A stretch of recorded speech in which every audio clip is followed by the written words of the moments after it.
important occasion, the unveiling of the Plant Variety Protection Act 2021, holding in Ibis Hotel, Ikeja, Lagos. To start the event officially, can we please rise up? Are we prepared for opening prayers? Can we please rise up?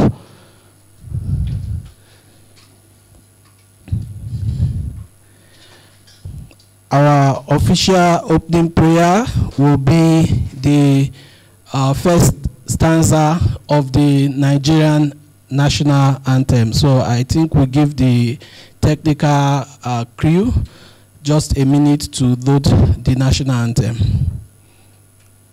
Okay, shall we pray?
I didn't use the microphone while singing the national anthem, not because I don't know the national anthem, but because I wasn't in the choir when I was even in the kindergarten school. So I know I don't have a sweet voice when it comes to singing.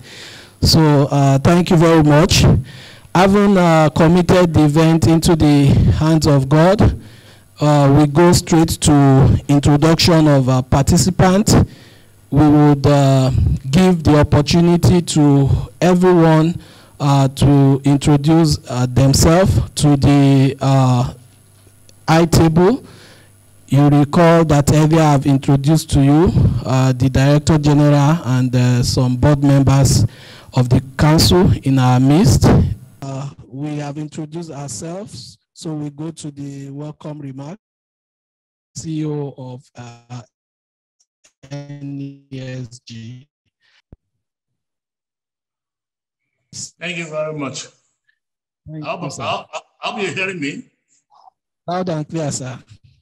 Good morning. The DG NASC permit me to stand on established protocol to say it gives me great pleasure and honor to welcome you all to the unveiling of the Plant Variety Protection Act 2021.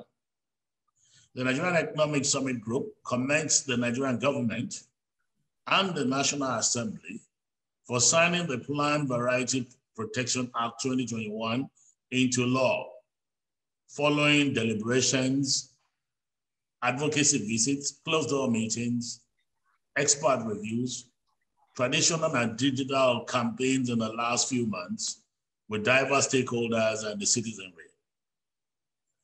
As we commence to celebrate this great achievement with the Nigerian National Agricultural Seed Council and discuss plans for implementation, we must act with a sense of urgency to strengthen partnership for resilient seed regulation through catalytic investment into the seed sector, tackle high-level insecurity for sustainable and inclusive seed system and agricultural transformation in Nigeria. There is no doubt that implementation of the Plant Variety Protection Act will assist to better position Nigeria to feed her growing population and equally attract foreign investment to the seed subsector, as well has enjoyed the gains of intra and inter-border trade opportunities in seed trade and exports. Indeed, hunger has been on the rise for several years in Nigeria, and with the effect of COVID-19 pandemic, affordability, availability, and access to nutritious food, it's increasingly becoming difficult for 52 million food insecure Nigerians. It is our belief that the plant breeders and farmers can offer solutions to these challenges of food insecurity. But in order to succeed, they need the right tools. And that requires us to reorientate food system so that the plant breeders and farmers are given opportunity to thrive and to be fairly rewarded for the work that they do. With the increased income and profits among small-scale farmers and plant breeders, their businesses are invested back into local community, and where they create jobs and ensure equitable growth.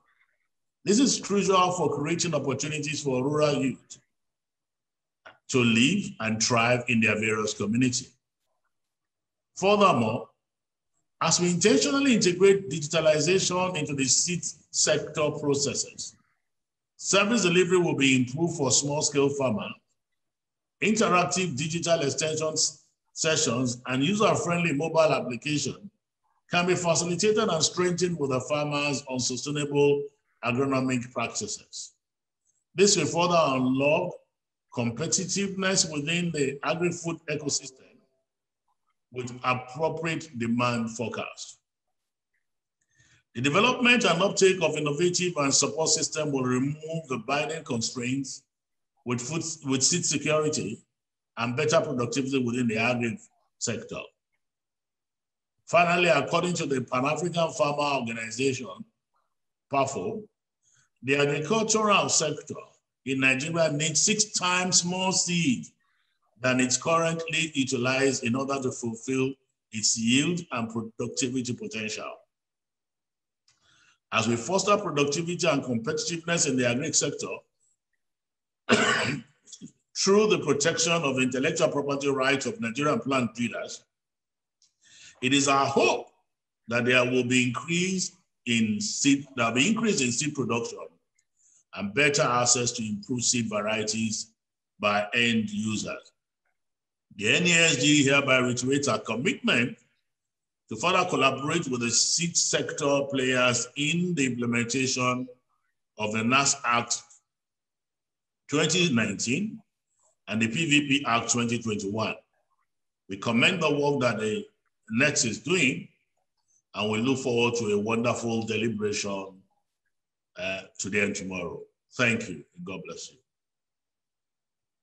Thank you very much. The Chief Executive Officer, Nigerian Economic Summit Group, Mr. Adaoye Jayola, thank you for that remark.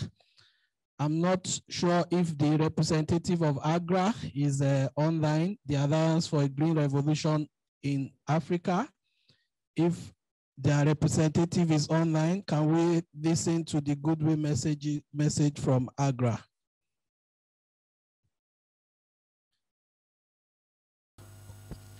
Okay, if they are not there, I'm sure that we'll come to them later. Let's come to the house. Let me apologize. The updated version of the program is not what is circulating. So I would go to the representative of the Embassy of the Kingdom of Netherlands. I am aware he told me he may be running late. If he's not already here, we'll wait for him. Anytime he comes, he will give his goodwill.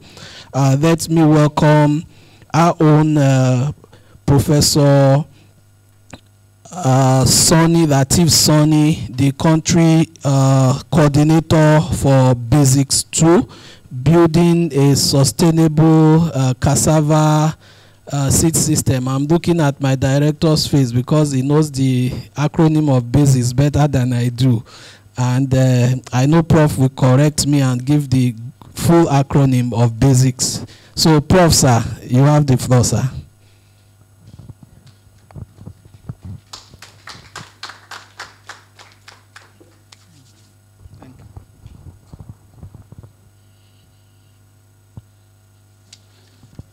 Yeah, good morning, everybody. I want to, on behalf of the Director General of International Institute for Tropical Root Crops, thank the Director General of National Agricultural Seed Council, and the board, and all colleagues in NASC for inviting us to this unveiling. We are running a basic project with NASC, and we are promoting breeder seeds. We are stimulating early generation seed companies. Presently, as I'm talking to you, we have 2 of that in Nigeria, IITA Go Seed and Umuduke Seeds. And we also have TARI, that's Tanzania Agricultural Research Institute Seed in Tanzania, and a private sector, Kim Organo, also as a company. Number one message there is that all of us, some of us at the private level, can set up early generation seed production. 2, we are also promoting commercial seed production. These are at the level of community. We are working with communities in Benue, Kogi, roughly about 200 of the CSCs now in Nigeria. Through some projects, we are also in Ogun State. We are in Oyo State now, and we are in Delta State through partnership for Niger Delta Development Initiative, that's PINT. So we are cascading. But what will make it to be sustainable is exactly what we are doing today. Because the breeders must come out with demand-driven seeds varieties of high yielding, disease resistant, drought tolerant, and also resilience to the environment. And what we protect the breeders to be able to do is the document we have now. If we do it well, Nigeria will move our agricultural productivity that is currently very low because of some of the varieties that we are using are very poor and of low yield. So, and that's why I want to thank the federal government, the House, the Senate for passing the bill. And that's why I also want to commend the DG and all of us for having this bill. The last point of my message is that connecting to Nigerian Economic Summit Group shows that we are seriously in business. And with this, I know that NESG will definitely pull a lot of private sector investment into this activity. Once again, thank you for giving me this grace. God bless everyone. Thank you very much, Professor Sonny. Thank you so much. In his remark, he mentioned the National Assembly, and the success we have today would not have been possible without the effort of the National Assembly. So I will call on the technical advisor to the clerk of the House of Representatives to say something from the National Assembly. Mr. Paul Adewu.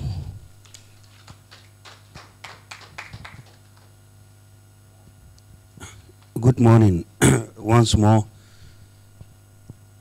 I think when this bill was submitted to the National Assembly for legislative action, and the National Assembly saw the need to have this law in place in Nigeria, and the bill was recording in progress. The bill was given a speedy passage. At least the officials of National Agricultural Seed Council can attest to this fact. And I think there was no politics involved. When it has to do with agriculture, we know that we know how important the sector is. And by the grace of God, even when it gets to the executive, the same approach was was taken. Within the time limit, the bill was assented to by Mr. President, and to the glory of God, I think that is what informed this gathering today. I think the ball is now thrown back to your own field. What we expect is speedy implementation of the act. You send it to National Assembly. If it was not done, a lot of noise would have been on the social media and all over Nigeria. But by the grace of God, the political will was there, and we now have it as an act of the National Assembly. So some of us that are farmers, we expect speedy implementation of this act, and we're actually waiting to see how soon that will commence. We want to thank the DG of the National Agricultural Seed Council for this initiative, and by the grace of God, I think it's one of the laws that we have in Nigeria that was given a speedy passage in the National Assembly because it has to do with the masses. So thank you so much for according us the privilege to be with you this morning, and God bless. Thank you, Mr. Paul, the technical advisor to the clerk of the National Assembly, for that message. Leaving the National Assembly, we will go to the Breeders Association. I know the Nigeria Association of Plant Breeders is ably represented by Dr. Dorcas Abi Ibitoye. Dr. Ibitoye, you have the floor. So our breeders are even women. So a round of applause for her. Good morning, everyone. Thank you for giving me this opportunity. I stand here ably representing Professor Egesi, who is the president of the National Plant Breeders Association, Nigerian Plant Breeders Association. It is with great honor that we are witnessing this great occasion today. And from the goodwill message said by Professor Egesi, that the Nigerian Plant Breeders Association have been working together with the NASC from the conception of this plant variety protection bill. And it is a great honor to witness that the bill has been passed and assented to, it is now an act. So he, in his message, said that plant breeders are ready to work together, just as we have started from the beginning with NASC, to make sure that this act is fully implemented, and that's for the benefit of the Nigerian populace, for our farmers, for our seed companies, and for even the plant breeders also to be well remunerated and to have control of the varieties that they have spent so much resources in time and in money over. Thank you very much. I wish us a successful deliberation. Thank you very much. Thank you, representative of breeders. While she was speaking, she mentioned farmers, and I know there are farmers in the house and there are farmer representatives in the house. So I think, Chief, can we hear from you on behalf of Nigerian farmers? Yes, sir.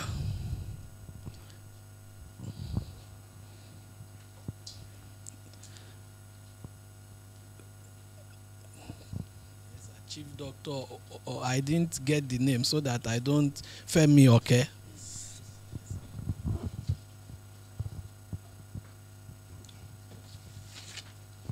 Great farmers in the house. No farmer. Yes, I'm so glad to have been here to represent my national president, Architect Kabiru Ibrahim. We are very glad that we are a member of NASC, at least for it being recognized. My national president was a member. We are very glad too that the immediate past president was the Senate president on agriculture. And I'm sure that was why the bill was being hastened. We should always put the right hose by the right position. There's nothing we could do for not getting results if you are able to get a practical person in some organizations. Nothing we are doing, we as a farmer, we're always proud to see Architect Abdullahi Adamu being our past president of AFAN, and is fighting so much for we farmers because we have been suffering so much on these plants, on these varieties of how we could And we are very glad now that the bill has been passed, and for even recognizing that farmers, because there's no way we will not eat in a day. If you fail to eat in the morning, you will eat in the afternoon. Even if you fail to eat in the afternoon, you will eat in the evening. And we have to provide food for the masses. And we are glad that AFAN is being ably represented there. And we really assure you, but by the grace of God, in a few years, most of the plans and what you will be seeing from farmers will be well accepted by you. Thank you, and God bless. Thank you very much, sir. He said it clearly, mentioning the name of the Senate Committee Chairman on Agriculture, who is a very strong farmer and who was in the forefront of the process to see that this bill becomes a law. I think we would welcome a voice from the research institutions. I know Dr. Adetunbi of IAR&T. Can you speak on behalf of all the research institutions that are in the house? Dr. Adetunbi, you are welcome.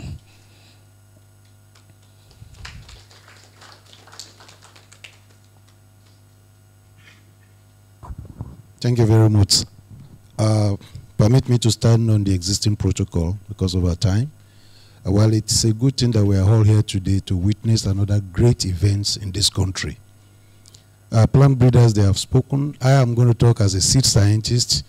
Most of these varieties start with breeders, and it ends up with breeders coming up with another seed. They start with seed, they end up with another seed. And so we take it over from wherever the plant breeder stops. And the ultimate users, the farmers, we are all here. So without the research institutes, everything we are doing might not be able to come out very well. We have our farmers also doing their research in their own enclaves. So we are trying to bring all these things together, and now we have a policy document that is going to support us and make this to work very well. So sincerely, I want to speak on, I want to commend National Agricultural Seed Council for this initiative, and I also want to thank our National House of Assembly for making it a reality. Ladies and gentlemen, I think we have come a very good way to start with this document, and we are all going to work very strongly to make all the implementation work successfully. Thank you. God bless you. Thank you very much. I think for now we have listened to most of the partners in the House. If we have omitted any, it's not because we deliberately did that, but just because of time. We want to listen to those online. Are we online now? Can we hear from UPOV and some Plankton, some of our partners? Okay, please, anybody that wants to speak should raise their hand. So please, UPOV representative, Plankton, Wageningen University, please can you speak to us? Thank you. Thank you. Can you hear me, Florine? Can you hear me okay? Can you just confirm? I don't know. Judith, can you hear me as well? Okay, good. So I assume that you can hear me okay also in the room. So good morning, everyone. I'm Ben Rivoire from the UPOV office here in Geneva. I'm very sad not being with you in person, but it's with great pleasure that I can acknowledge this organization of the seminar, and will follow with great attention the different discussion and deliberation of the seminar on the day. I think most of the more important things were said in the opening remarks, but indeed implementation of the PVP system is key, together with the UPOV membership, and the implementation of the law and an effective system is key, as mentioned by the representative of the plant breeders, to have an effective system that will allow breeders to develop more new varieties, and at the end for farmers to get access to those new plant varieties that comes together with high quality plant materials and seeds. So we can just acknowledge that Nigeria is on a very good track with the support of all the partners involved that want to promote access to new plant variety and high quality seeds and plant material to all farmers that will serve really to strengthen the agricultural sector in Nigeria. So please continue the hard work and good work you're doing, and you can fully rely on our support whenever you need and whenever relevant. So wishing you a very nice deliberation and good work today. Thank you very much. Thank you very much, Ben. Can we hear from Judith?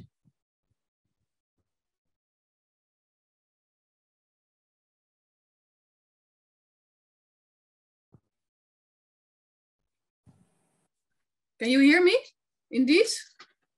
Yes, hello. Well, yeah, and also on my behalf, it's a pity not to be in Nigeria, of course, being from home, but it's nice that you allow me to join the meeting today online. And yeah, sometimes we have a bit of problems with the audio, but all in all, it's very good to be able to listen and to see what today's program is bringing.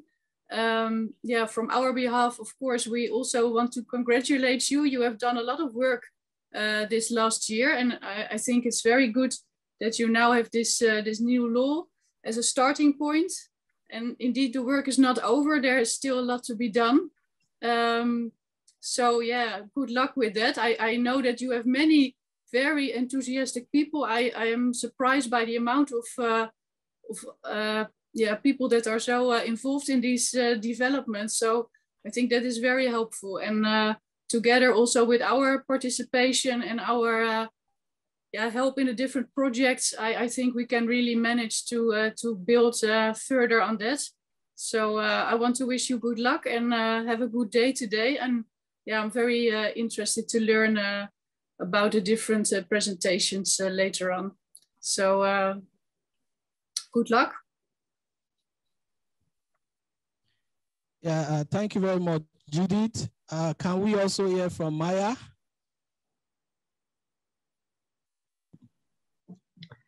Yeah, thank you very much for Larin. I can only agree with what the speakers before me have been saying. It is a very important topic, plant variety protection, to really incentivize the seed industry in Nigeria, as well as get also good varieties of international companies to Nigeria. And that's why it's also part of the program that we do together with Plantum and with NASC on which we call the Collaborative Seed Program. And we think it's really one of the key topics there. So I think I want to congratulate NASC and the partners with the achievement so far. And yeah, also from the Wageningen side, we are willing to join forces with you. And actually we agreed to do so in making the PVP system work. Because you can do a lot of on paper, but finally you have to establish the system that really makes it work. And you have to establish the PVP office. You have to develop the capacity of staff who has to implement it. And I think that in our collaboration the coming years, also with support of Plantum and NAC Tuinbouw in the Netherlands, we will be able to make it work.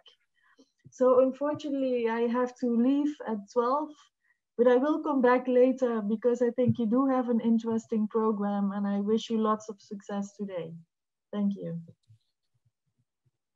Thank you very much, Maya, and thank you everyone for the word of support. I will call on Professor Emmanuel Kwandong, the President, Genetic Society of Nigeria. I know you are online. Prof, can we hear from you, sir?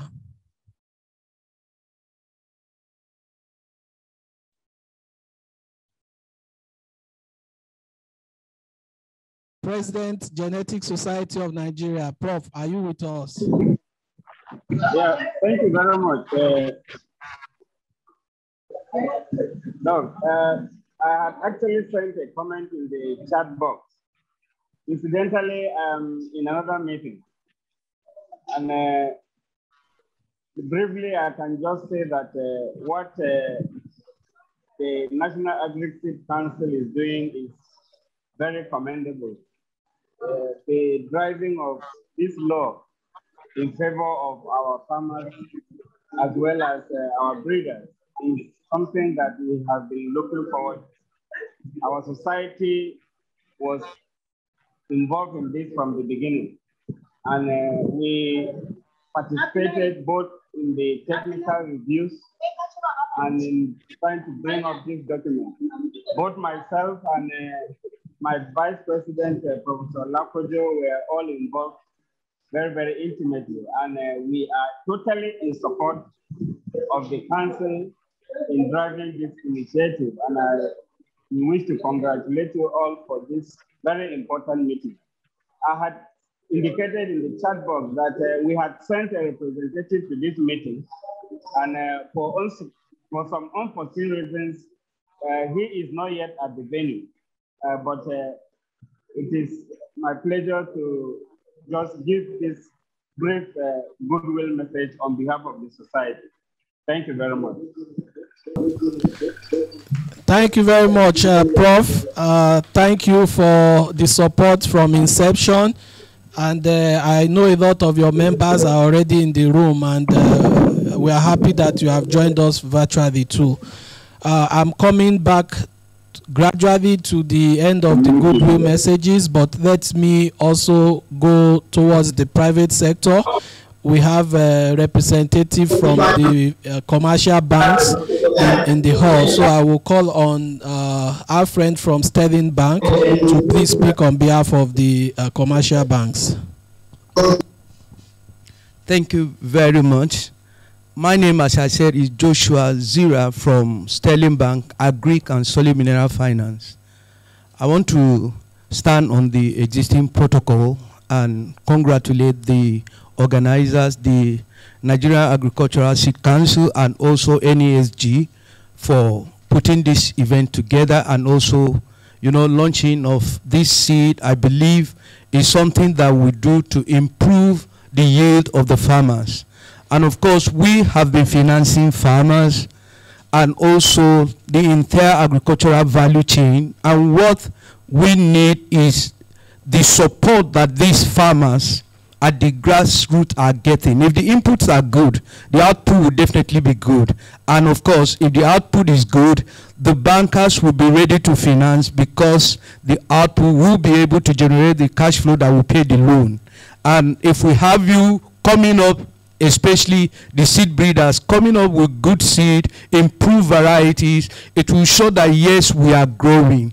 So if you look at most of the seeds we have now, you discover that the yields are not much, but if we are having this kind of seed, it will tell that yes, farmers can actually go in, and we too will be comfortable financing the farmers. So I'm happy to be part of the program. I'm wishing us a very good and wonderful and fruitful deliberation. Thank you. Thank you very much. Thank you very much. Now let's go closer to listening to the keynote address or the welcome address of the Director General. But before I go to the Director General, I will crave the indulgence of one of our board members, Engineer Ademefun, to speak. Sorry, sir, I didn't. To speak on behalf of the Governing Board of the Seed Council. Sir.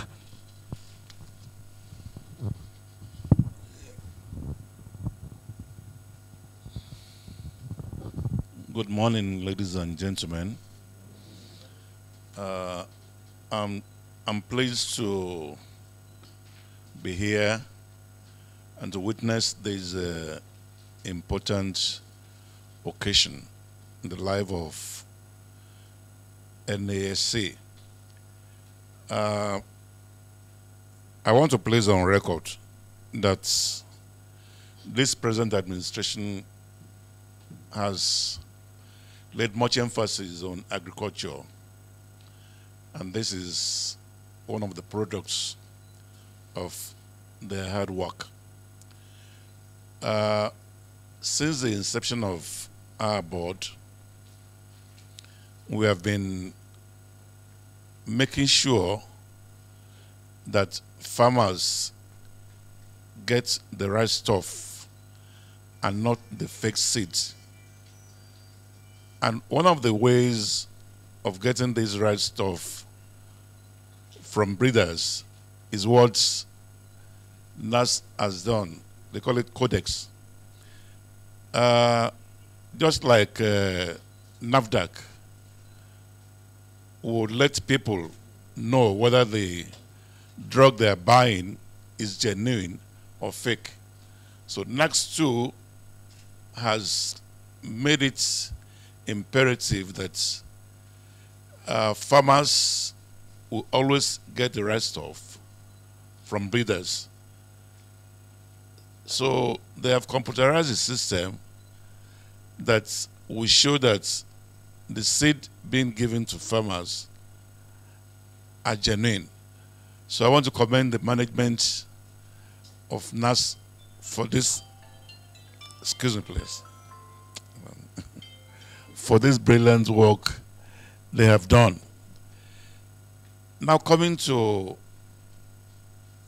Plant Variety Protection Act, I also want to thank the National Assembly for the interest they have shown in passing this bill. It also, shows the extent of interest they have in agriculture. They did the passing of the bill in a bipartisan way, not saying that because I'm in APC is the government's bill, I won't support it. Then some who are also opposing themselves in APC will not support the bill. But they closed ranks and supported the passage of the bill. We thank you very much. It's one thing to pass the bill into law and to encourage our farmers to plant improved seeds. It's another thing for Nigeria to be ready for farmers. I don't think Nigerians are ready for farmers as of today because of insecurity we're having. If you ask the farmers to plant 500 acres, they'll go ahead and do it. But when it comes to herders going into their farms, destroying their farm products, it will tell on the price of goods in the markets, which we are feeling right now. Price of goods are going up, very much, to the effect that people are groaning. And it doesn't show the effort of government in focusing on agriculture. The government too has to, make more effort in securing people generally, securing lives of people and property, because this is the main function of government in any part of the world. In the area of, security, and make sure that our people are safe. Our people can go to their farms and plant their seeds and do whatever they want in the field and come out with very good yields. Once again, this act is a good act, and I thank everybody involved in the bringing up of this act. Thank you. God bless.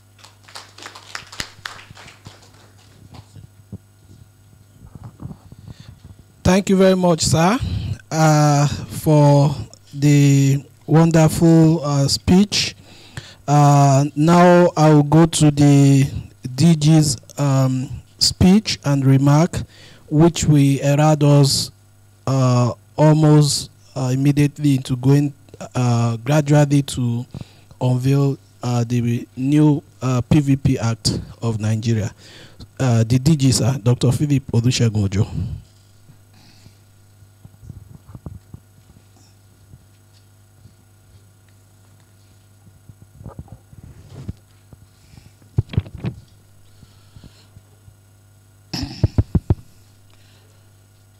Thank you very much. Good morning, everybody. I want to properly recognize members of the Governing Board of NASC, the CEO of NESG, members of the National Assembly hereby ably represented, the Country Coordinator of Basics, representatives of the Research Institute's ED, then President of National Plant Breeders Association. I'm highly delighted to welcome you to this very important occasion for the unveiling of the Plant Variety Protection Act 2021 for the southern part of this country. It's indeed an important milestone, not just for the NASC and our partners, but also the Nigerian agriculture sector. As we all know before now, Nigeria was not one of the few countries in Africa. Nigeria was one of the few countries in Africa that does not have a plant variety protection system. In other words, Nigeria didn't have an intellectual property rights system for plant varieties. Today, this is no longer the case.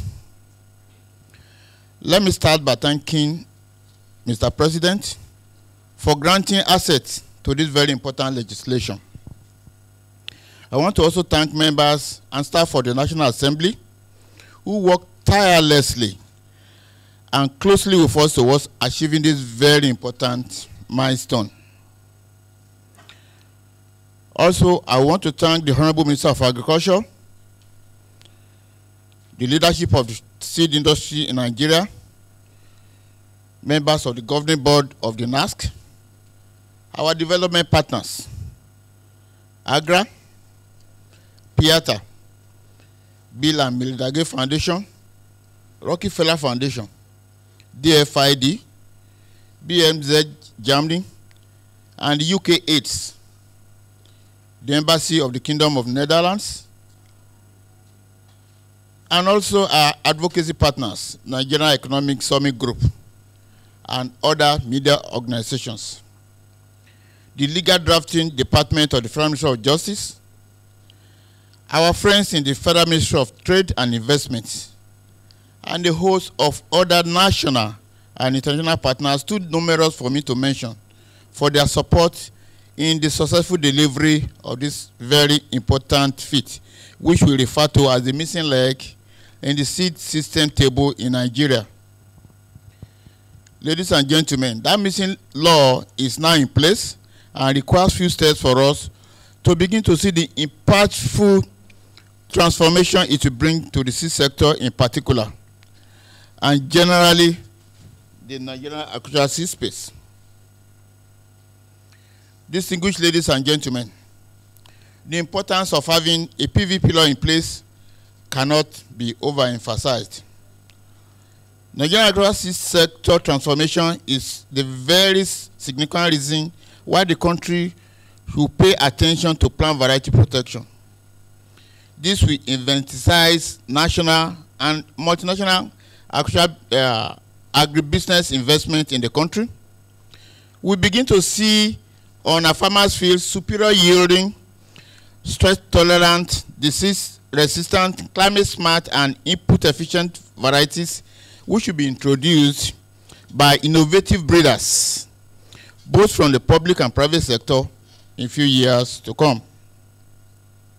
In addition to the above, we begin to witness efficient land use and reduced food costs as a result of increased productivity from cultivated hectares of land across the country.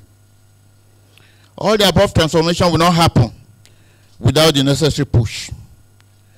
The NASC, under my leadership, is always ready to push, and we have started doing what is necessary to ensure that we do not only have the PVP law, but we implement it for the above-mentioned impacts to be delivered to the farmers and the entire Nigerians. We have already commenced actions to set up a functional PVP office that will be capable to receive and process applications for granting of the PVP rights in Nigeria from anywhere in the world. We are also working to develop supporting regulations that will help to implement the Act. Ladies and gentlemen, we in the Council cannot complete the remaining task alone. We need the support of everyone, and therefore we continue to collaborate with partners, both locally and internationally, to ensure that we complete all the remaining milestones to ensure full implementation of an efficient PVP system in Nigeria. One important remaining milestone to deliver is the deposition of an instrument of accession to UPOF, which is the only requirement left to be met by the country in our quest to become a full member of UPOF. I wish to call on all our partners once again and stakeholders again to join us on this advocacy journey to get this process completed. This process is what every other country with a serious desire to transform its agricultural sector is currently undergoing. Nigeria and Ghana are closely following each other in the effort to become the next member of UPOF, to join other African countries like Kenya, South Africa, Morocco, Tunisia, and Tanzania, who are already members of UPOF. It is also important to mention that the African Intellectual Property Organization, WAPI, operates a PVP system that covers territory of 17 member nations in Africa, namely Benin, Burkina Faso, Cameroon, Central African Republic, Chad, Comoros, the Congo, Cote d'Ivoire, Equatorial Guinea, Gabon, Guinea-Bissau, Mali, Mauritania, Niger, Senegal, and Togo. For us, therefore, in Nigeria, for Nigeria not to be a dumping ground for all sorts of junks through importation of seeds, we must complete this process, which will make us a strong player in the global seed trade in the nearest future. As we celebrate the new PVP law, marking an end to the first phase of this journey, we are starting another phase, which is the journey towards full implementation of the law. This new journey, somebody mentioned it earlier, is actually very daunting, and we wish to use the opportunity to solicit for the continued support and ensure that we gain sufficiently as a nation from the benefits of the new law. Today's convergence, therefore, is a major step towards a successful implementation. Having the law in place and the content of the law not well shared among stakeholders will ultimately affect its implementation. This is why today the NESC and NESG, a key strategic partner with the support of AGRA, USAID, BMGF, Rockefeller, UK Aid, has brought together this consultative gathering to present key features of the new act to the Nigerian public. This is one of such gatherings, as we will be converging again in Abuja on the 12th of August to meet with stakeholders from the northern parts of Nigeria for the same purpose.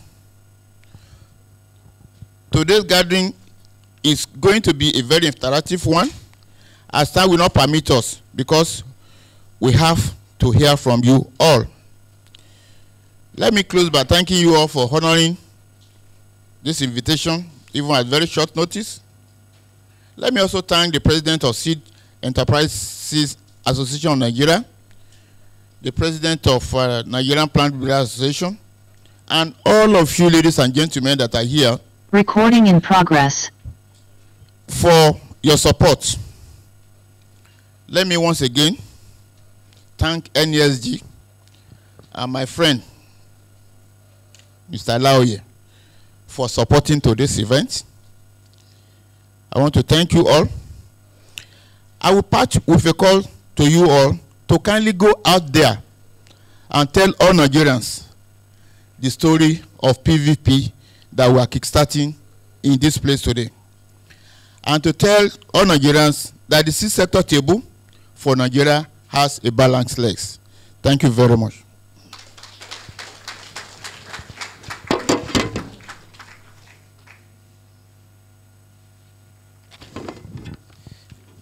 A better round of applause for the Director General. Our PVP table is no longer standing on 3 legs, but on 4 legs. So that is the news to spread to Nigerians. Today's gathering, we are going to be having just very few presentations. It's going to be interactive, like the DG said.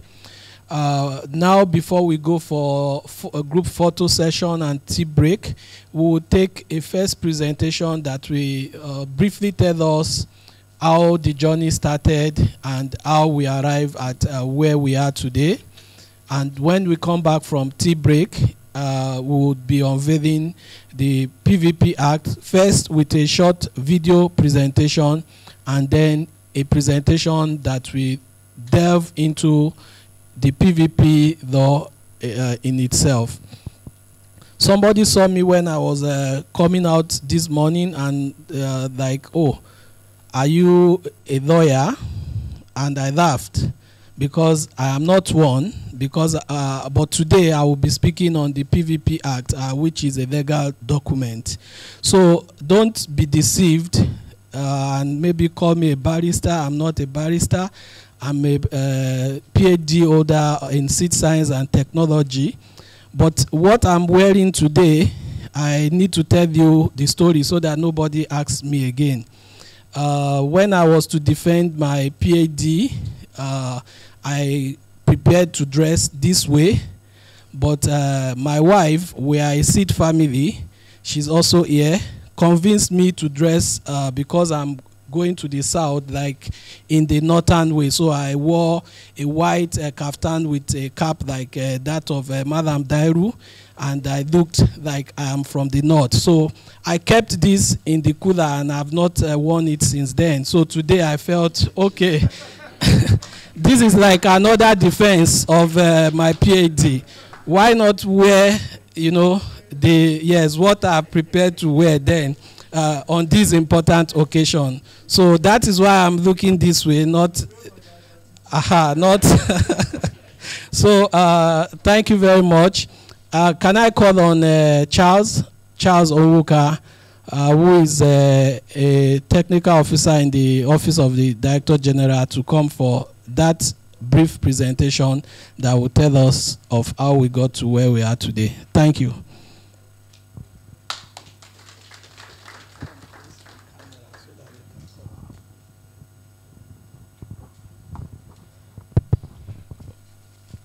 Thank you very much. Good morning, everyone. I want to stand on the existing protocol. Yeah, next slide, please. Yeah, so I'll just be talking in brief some of the actions we took before we get to this point, and then give a general background on what the plant variety protection really is. So just like Professor Sani had said in his remark, one of the major reasons for poor agricultural performance in Nigeria is the lack of substantial progress in improving the performance of available plant variety. And I'm happy the guy from the bank also mentioned that some of the variety we have today have lived for more than 40 years, and we are still recycling those varieties. We need to start producing new varieties, but then we need the breeders to do this job. How do we encourage the breeders to go back to their laboratories and their fields to start bringing out new varieties? So despite the plethora of commitment, efforts to improve agricultural productivity, yields in Nigeria have remained one of the lowest in sub-Saharan Africa. Improved varieties are necessary and cost-effective means of improving quality and marketability for farmers and growers. Yes, we need improved varieties, just like we mentioned. But then this is a very expensive journey to undertake. In some cases, it takes about 15 years to bring out a variety and put this variety to the market. That's a long time. Lots of investment is needed. Investment in skills, labor, material resources, money, and time. And also, so plant variety protection is therefore afforded to plant breeders and as an incentive for the development of new varieties to contribute to sustainable progress in agriculture, horticulture, and forestry.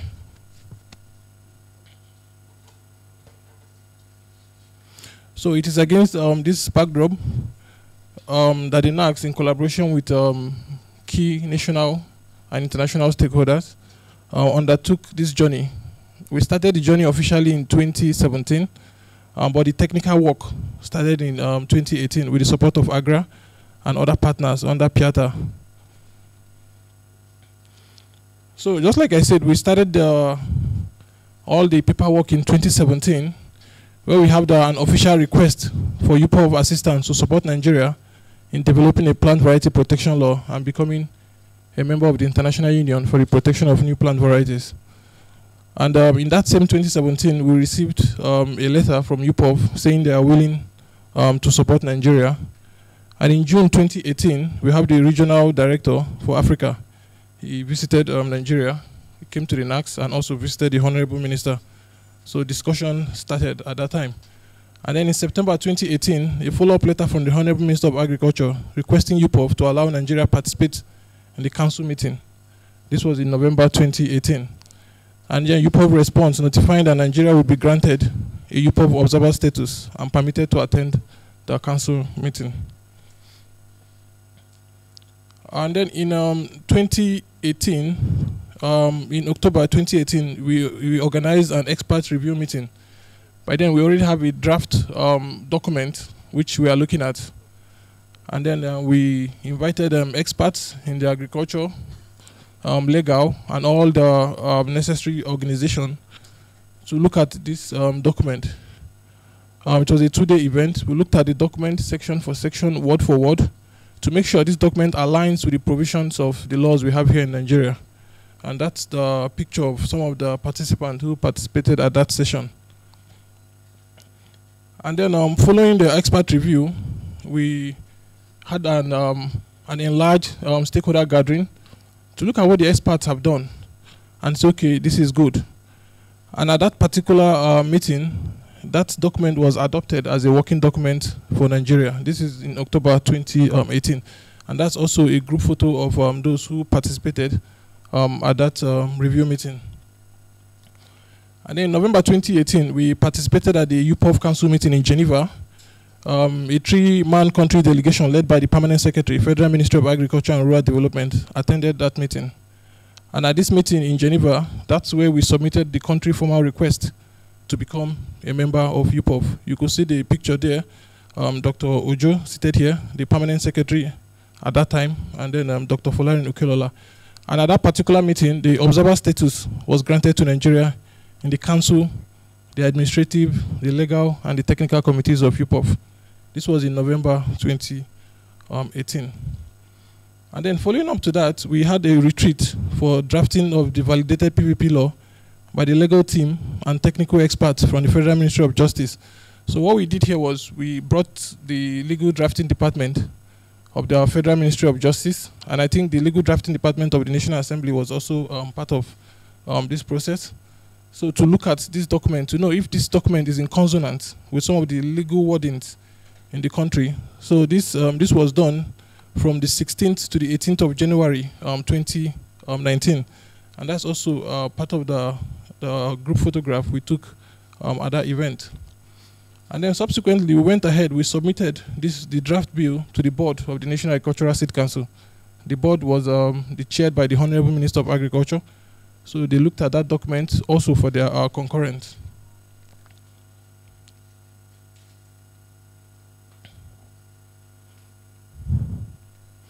Okay, and also in January 2019, okay, I already talked about this. Okay, so we also have a high-level study visit to the Netherlands. This was made possible by the invitation of the Netherlands Mission in West Africa for a study visit on PVP. We looked at, okay, how do we fast-track this process? Not so much is known about PVP in the country.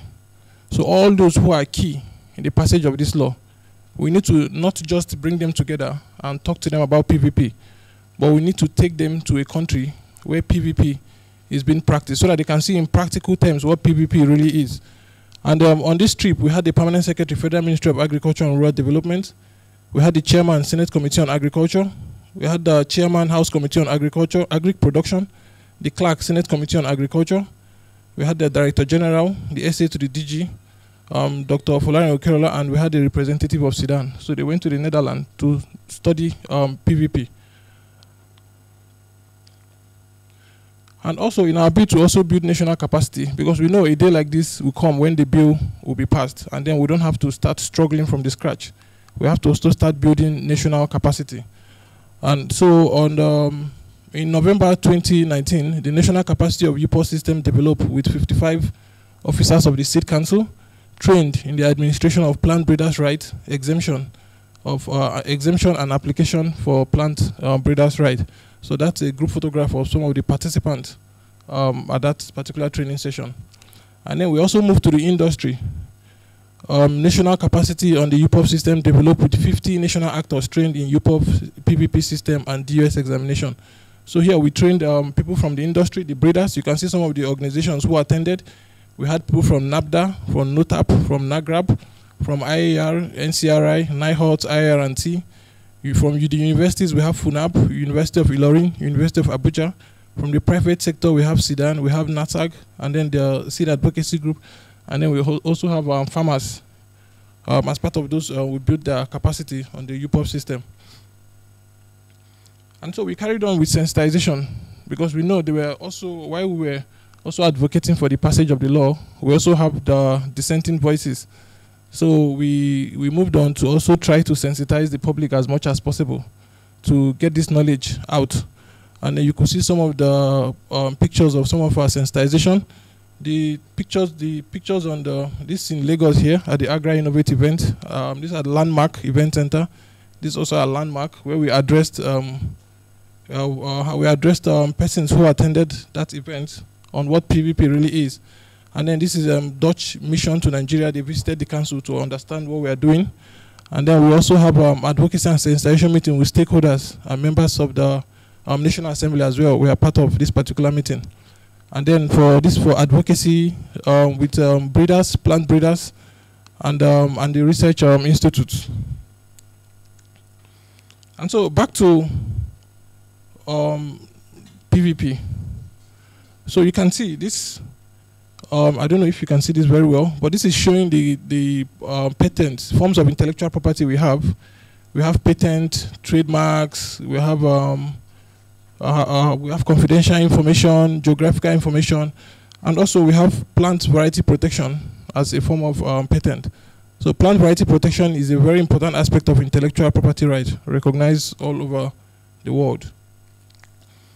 So plant variety protection, it's a legal designation designed to protect plant breeders. It grants them an intellectual property rights over their planting materials. In the afternoon session, we will see in detail who a plant breeder is.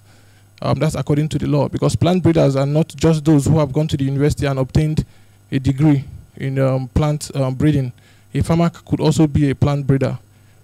Anybody could also be a plant breeder, provided you identified and you've been able to bring in something new. Okay, just like I said, a person who bred or developed a variety, this could be farmer, a scientist, or even a conventional breeder. A person who is an employer of the person who bred or discovered and developed a variety, or who has commissioned the latter's work. It is so an institution could also be a plant breeder So if you look at countries that have a plant variety protection law, and also these are also members of UPOV as well. So this is in 2007. So you could see Africa, there are just only few countries who are member of UPOV and who have this law in place. The green indicates countries who have the PVP and who also are members of UPOV. So this is 2007. Fast forward to April 28, 2020. You could see Africa is gradually being filled. Countries with plant variety protection and also members of UPOV, initiating states. At this time, Nigeria was still initiating states. And then also in the second category of the initiating state. The first one is advanced. So people are gradually recognizing the importance of having a form of protection for plant varieties. And then you see so many countries are joining. And then it is also important for Nigeria not to be left out. So why is it important to protect new plant varieties? We have to also look at what lies ahead of us. We've been told by the United Nations Committee for Combating Desertification that by 2050, 50% of current arable land will become unusable as a result of desertification and also land degradation. And we could also see this in practical terms. Most of the places we know that used to be farmlands before now, most time if you go there now, you see maybe there are either malls or filling stations now. So why the population is increasing, the land available for agricultural production, it's slimming down. So we have to find an innovative way to increase yield without necessarily increasing the land space. And we also know that population at 9.5 billion, the global food demand will shoot up by 2.5 times. And then agricultural production needs to increase 2 to 3 times. This is by FAO. So what we must do? Innovation is very crucial. New bred, locally adapted varieties, specific traits, new breeding techniques, better performing plants to increase yield and profit. To motivate innovations in research and development, just like I said in the introductory part of my presentation, it takes so much resources and so much time to bring in new varieties. But how do we motivate these people to go back to their labs and their fields to bring these new varieties? We must introduce a form of protection for intellectual ideas and development. It's a prerequisite to encourage further research efforts. It's a motto for further innovation, enables substantial long-term and high-risk investment, and also ensure acceptable return on research investment. Because when a farmer knows, or when a researcher knows, that for whatever products they are bringing to the market, they will get remuneration, they will get returns on investment. They won't be afraid, they will be willing to invest. And because the banks will know that there's also a law to this effect, the banks will be willing to support the researchers as well to bring in new and better performing products. So we look at the relationship between IP, research and development and innovation, and then return on investment. So this is interrelated. Innovation, IP, once there's IP, you'll be able to get return on investment. And you get your return on investment, you'll be able to invest more in research and development. And then you'll be able to come out with new innovation. So this is the cycle. And once this cycle is interrupted, it becomes a problem. So benefits of PVP, amongst many others, some of the direct benefits include, but not limited to, the increased diversity of breeders, increase in the number of breeders and breeding entities, increased investment in plant breeding. And then when we look at the farmers, what are some of the direct benefits as well the farmers will stand to gain from plant variety protection? Delivering improved varieties to farmers and growers, delivering added value to consumers, an increase in income and knowledge. So we want to look at, we've looked at reports of countries that have, where PVP is being implemented. We've looked at some reports from Argentina, from China, from Kenya, from Poland, from Korea, from South Africa. And all these reports show the positive impact of PVP on the overall agricultural economy of these countries.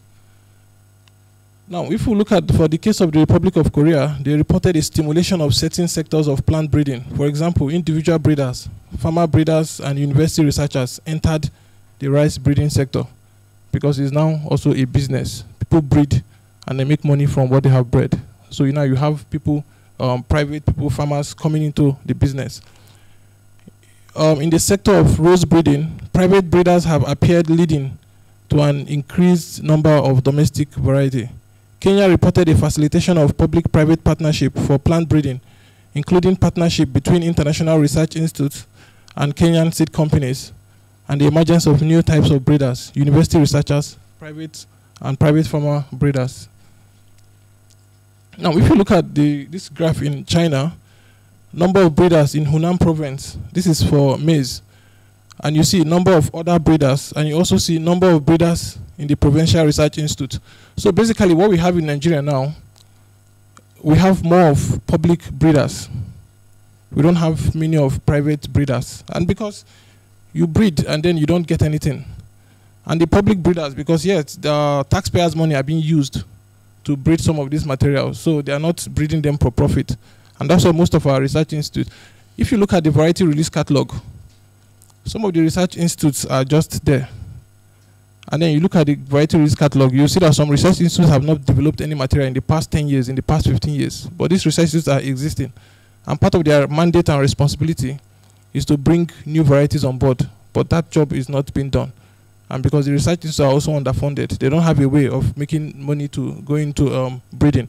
So if you look at this graph, you see that this is before the PVP introduction. At the PVP, after the PVP introduction, number of other breeders, like private breeders, started coming up. This was the case of maize in China, in Hunan province in China. And also that's same for breeders in Hunan for wheat. You see, we have more of private breeders coming up after the introduction of PVP. So this is what we also want here in Nigeria. We want to see private laboratories, private farms, private breeders coming up to develop materials that can compete with those you have internationally. And then for the Republic of Korea, we see number of rose breeders. You can see before the PVP introduction, we had less of companies breeding their own materials. And then you see the individuals, university researchers, and government research stations.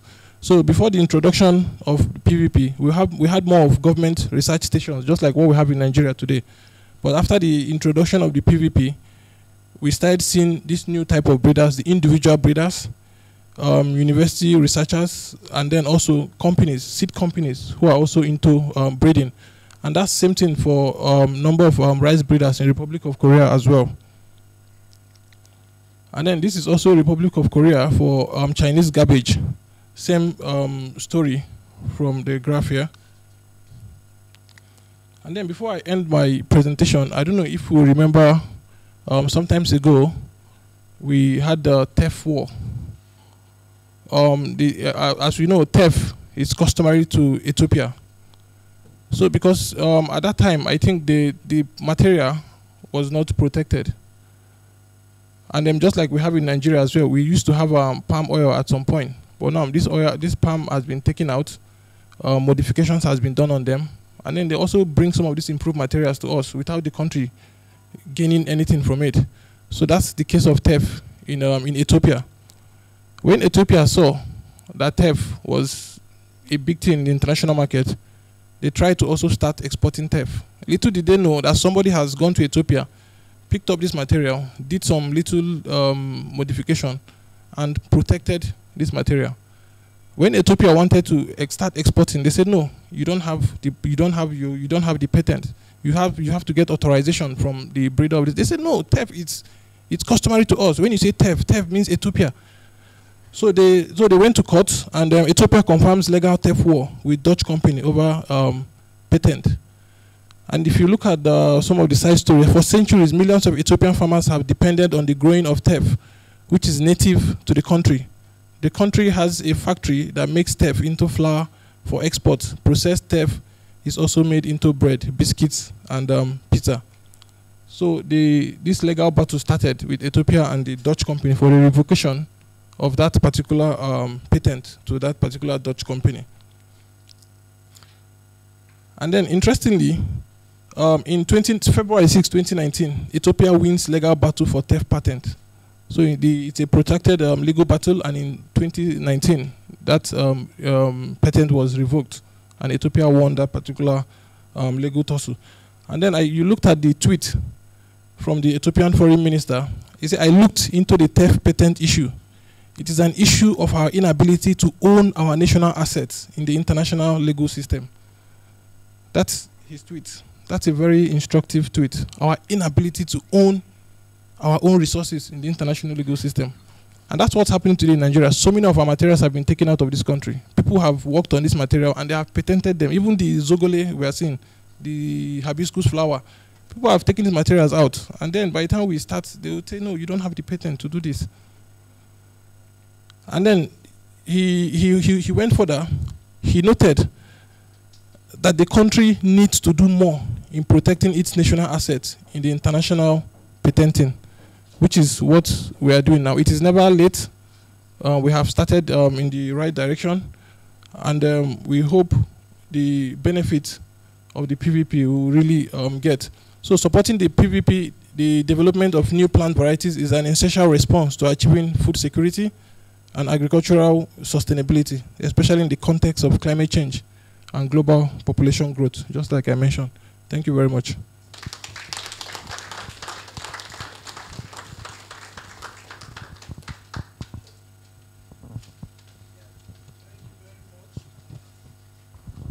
Thank you very much, Charles, for that presentation. I think you've whet the appetite of people present here. I know maybe by the afternoon when we start discussion and answers, people will ask how quick can we protect Gari and some other things so that we don't lose our right over them, because some other countries now are also producing Gari, and their own Gari will come out faster than our own. So who owns Gari? Who owns the tool? Who owns everything? We need protection, and that is what we have now. So I think on that note, we want to thank everybody for standing with us so far. We've just started the first leg of today's discussion. Now we are going to rise for a break.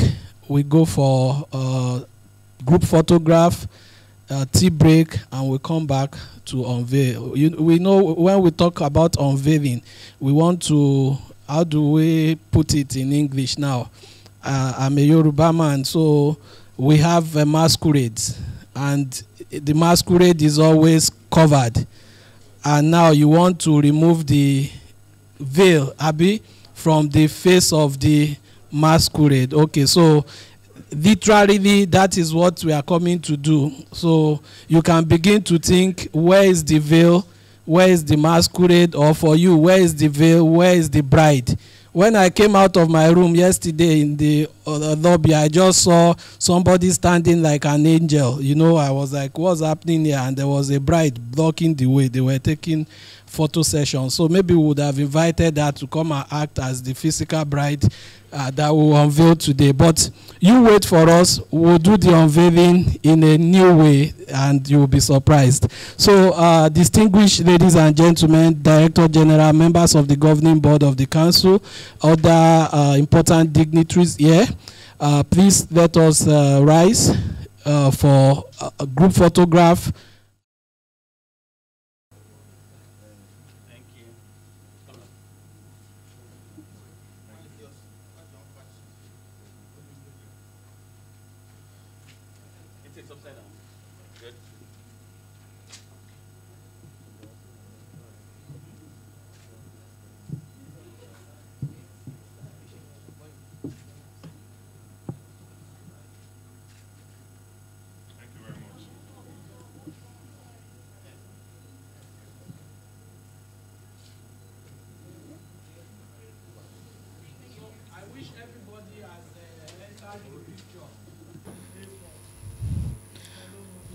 We'll move quickly to the next item on the agenda.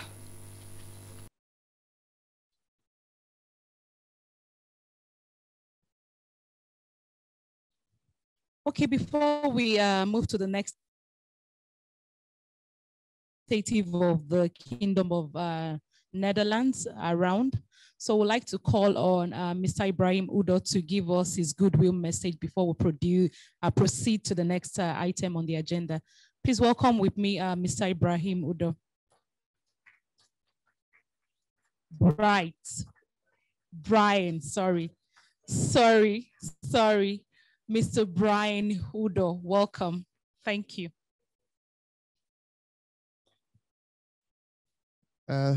Thank you very much, and good afternoon, everyone. I want to stand on all the existing protocols to sort of have a very, very brief speech about this. And I was listening to Dr. Joe Folarian and the others who have introduced these very important milestone in the Nigerian agricultural food systems.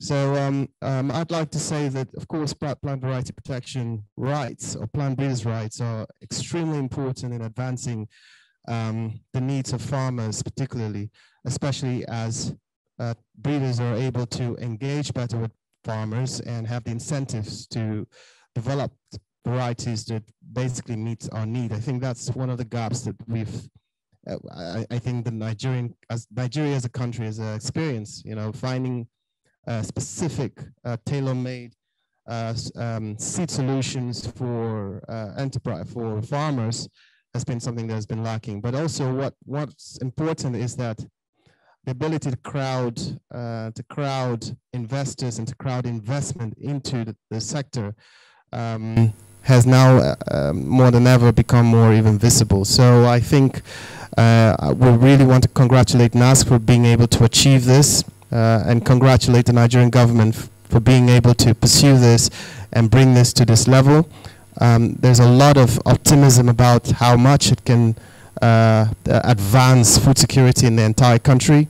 And we would like to also, on behalf of the embassy and on behalf of the consulate and the Dutch government entirely, I'd like to say that we'll continue to support these advancements, especially around this particular subject. We already have a program on stick sector development, which we're implementing with NASC and CDAN as well. So we do hope that, and of course within that program, plant breeders' right is a major component which we'll be engaging with. So I'm very delighted to be here, but also most delighted to see that this milestone has been reached. Thank you very much, and I wish you a wonderful deliberation here.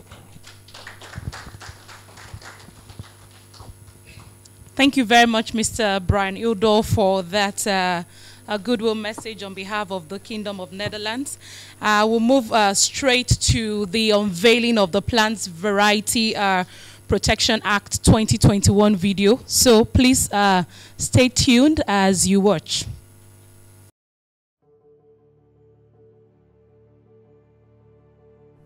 The passage and implementation of the Plant Variety Protection Bill will give plant breeders intellectual property over a new plant variety with exclusive rights to commercialize seed and/or propagation material of the variety. The Nigerian Agricultural Seed Council and their partners have supported the enaction of legislation that will provide a plant variety protection system that will incentivize national and multinational agribusiness investments and aid the development of Nigeria's agriculture value chain. Plant varieties establish a plant variety protection office for the promotion of increased staple crop production for smallholder farmers in Nigeria and for later matters and adopt and approve 4.2.57 the explanatory memoranda and the long title of the bill. Respected colleagues, the Senate in the Committee of the Whole also considered the Plant Variety Protection Bill 2021 and approved as follows: clauses 1 to 59 as recommended, explanatory memorandum as recommended, short title as recommended, long title as recommended. Is this a true reflection of what transpired in the Committee of the Whole? Thank you. A well-functioning plant variety protection PVP system in-country breeding activities.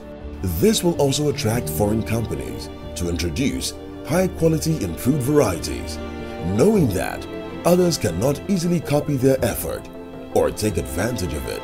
President Muhammadu Buhari just signed the PVP into law, and all stakeholders are urged to ensure implementation guidelines are properly set and that critical aspects of the bill are effectively implemented to create a system that meets today's realities improves the business environment. Seed is the beginning of agriculture. When we have very good genetics that produce very, very high yield, we want to call it seed security.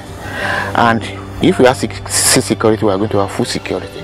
Visit www.nesgroup.org/farmgain for more information.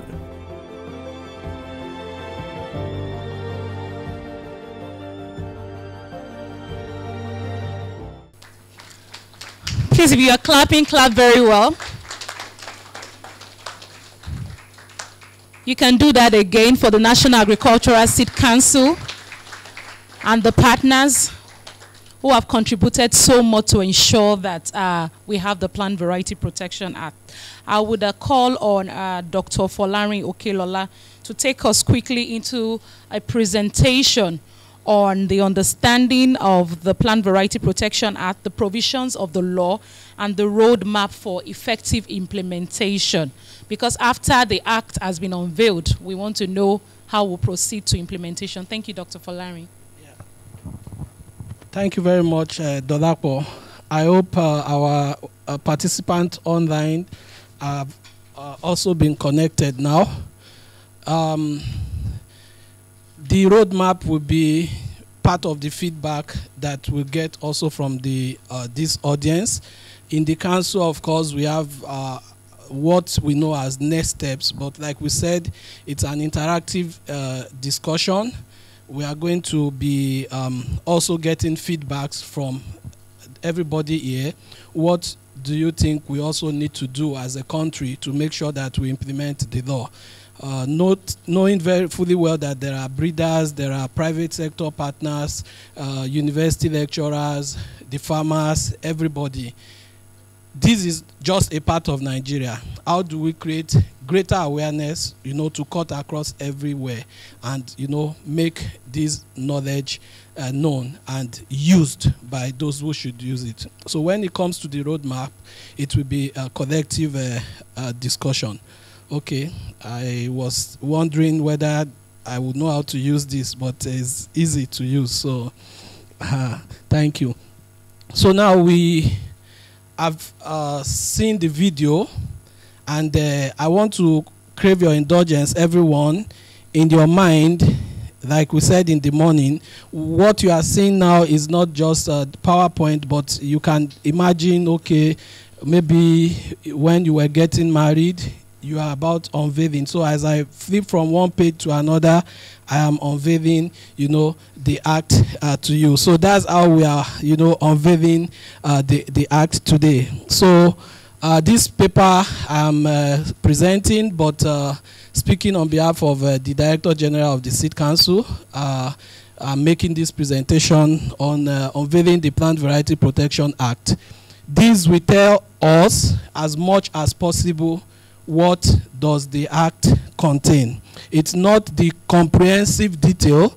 When you have your time, you can go to the website. Very soon this will be posted on our official website. We're almost also through with the hosting of a website for the PVP office. So this documentation can be downloaded. You can go there and read it and see how you as an individual can be a key player in the implementation of this act. Briefly, repetition aids knowledge. Some people are here, they don't know about the Seed Council. So what is the National Agri-Seed Council? The National Agri-Seed Council is an agency of the federal government under the Federal Ministry of Agriculture and Rural Development. And NASC is the apex regulatory body for the seed industry in Nigeria. I know all of us here know NAFDAC as the regulatory agency for food, drug administration and control.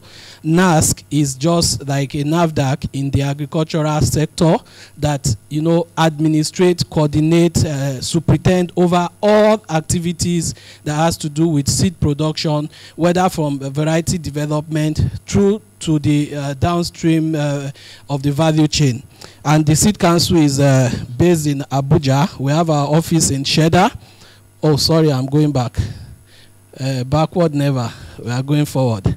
So now you know the NASC. And now NASC also has an additional mandate now, and that is, you know, implementation of the new act, the PVP. So in the morning, Charles did talk to us about plant variety protection, and I just reiterate this, that it's a legal designation that is given to any breeder that has, you know, invented or innovated a new variety of plant, and it grants him an intellectual property right over his innovation. Simply put, PVP is an IP tool amongst others. When you open the toolbox of intellectual property, there are a lot of things that you will see in it. You will see plant breeders' right is one of the tools in that box. Patent, we know Coca-Cola, all the pure water on our table are patented to some owners. So you see patent, you see trademarks, you see geographical indications. All these are things, you know, that are in the PVP tool, in the IP toolbox. But all these cannot be, you know, deployed to the agricultural space. You cannot patent a plant variety. You cannot use trademark to say this is the trademark for this variety. You cannot use geographical indication and all these things. The only IP tool that is relevant to plant variety is the plant breeder's right. And before now in Nigeria, we have all these former, all these laws domiciled in the Ministry of Trade and Investment and certain agencies of government. But now we are lucky, thanks to Mr. President, members of the National Assembly and other stakeholders, to have the plant breeders' right for Nigeria. So let us unveil the PVP Act together now. The act we are talking about is Act number 5 of 2021. Enacted by the National Assembly of the Federal Republic of Nigeria and signed into law by Mr. President in the month of June 2021. So it's very, very hot. It's new. And now, the act, when you look at, you pick the act, it has sections. It has 57 sections and 11 or 12 parts. We'll go to it. So you have the part 1 that talk about the preliminary provision, the part 2 we talk about the Plant Variety Protection Office, and under that part 2 you have all these establishment of the PVP office and all these issues. And the part 3 talks about what varieties can you protect. The part 4 talks about application, how do you apply for plant variety protection. Then we have the part 5, which talk about consideration and disposition of application.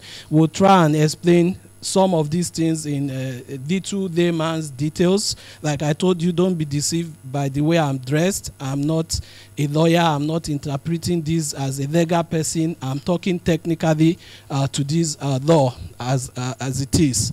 Of course, part 6 talks about provisional and final protection. When all the conditions are met, how do you give protection? That is what you see in part 6. You go to part 7, talks about nullity, cancellation, and surrender of the right. So it means that right, if granted, can be nullified, it can be cancelled. You can decide also to surrender it. And part 8 talk about appeals. Suffice to say, you grant protection. Some people might context, how do we put it, and say, yeah, context it, and say, you know, I'm not used to contesting election, or so. That is, you know, so some people can say no, that right should not be given to. So there is room for appeal, and of course, part 10 talks about offenses and penalties. So it's not a law that doesn't have the power to bite. If you infringe on the PVP law, it will bite you. There are penalties. We used to say then that the council, you know, we have the Seed Act, then the Act 72, which gave us less power to bite. We were backing, but we couldn't bite until we, thanks to Mr. President, we reenacted the law, and we have the Act, what now? 21 of 2019 that helps us to back and bite. So with this PVP law, it means the council has more teeth. We can bite with the Seed Act, and we can also bite with the PVP law. So tell those who are infringing on the seed industry to be scared, because the Seed Council is out there. We can back and we can bite now. So part one. Part one now, we are going into details. Gradually, we would, talk briefly on what the parts are. The objectives of the Act. Why do we have the PVP Act? What is it intended for? And you see in part one, it talks that it's there to promote increased staple crop productivity for smallholder farmers in Nigeria. Some people say this act is anti-farmers, but this act is actually to protect the interests of smallholder farmers and encourage investment in plant breeding and crop variety development. We talked about oil palm. I had the story sometimes long, maybe in the 70s, a country came, they did exchange with us, bilateral exchange. We had oil palm, they saw it, they were like, let's take some of these things and go and experiment. And they went with it. Today, they are the leading or the second largest producer of oil palm. And recently, when I went to Calabar, I had people saying, okay, we are looking for oil palm from certain country to, regenerate our plantations because we don't have superior genetics. If we had protection, I can tell you Nigeria will be getting royalties from every seedling of oil palm that they sell anywhere in the world, because that was taken from us. Now we won't give anybody anything for free again. We would protect it, we would give, and we would get returns when you do better with that. And that is what PVP it's all about. So it's there for promotion of breeding. We talked about funding of agricultural research, and with the PVP law, government can now allow private sector to come into the breeding space. So it's not only going to be public sector breeding, but the private sector now with this law can invest in breeding. In the Netherlands, you see families from over 150 years, and they are still surviving on, development of crop varieties that were started long ago by, members of the family. They still sustain it. And that is what we are looking at, where farming families in Nigeria, communities in Nigeria can benefit from, what God has blessed them with, protect it, and make, better money and better livelihood for the Nigerian farmers. It will also promote mutual accountability in the seed sector. You see that with the PVP law, the seed sector will be better coordinated. Very soon you'll see that, because we bring more discipline. And of course, there will be protection, which is the key for new varieties of plants. So note protection for new varieties of plants.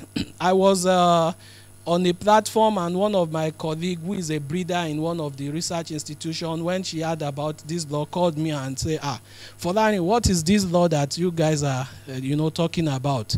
I'm in Abeokuta. I'm using my available cassava cuttings there to grow my farm. What they are telling us is that we won't be able to use those free cuttings once this law is passed.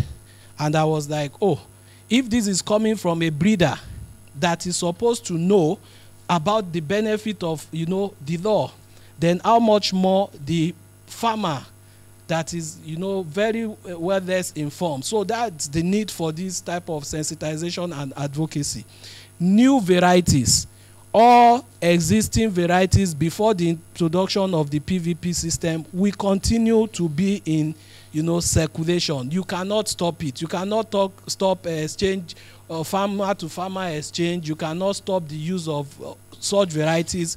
We are only bringing an additional class of seed or additional choice for the farmers to choose from, and that is the choice of protected certified varieties of crops that the farmer can so decide, even though more expensive than what it is used to, is his choice to say, yes, this is what I want to grow.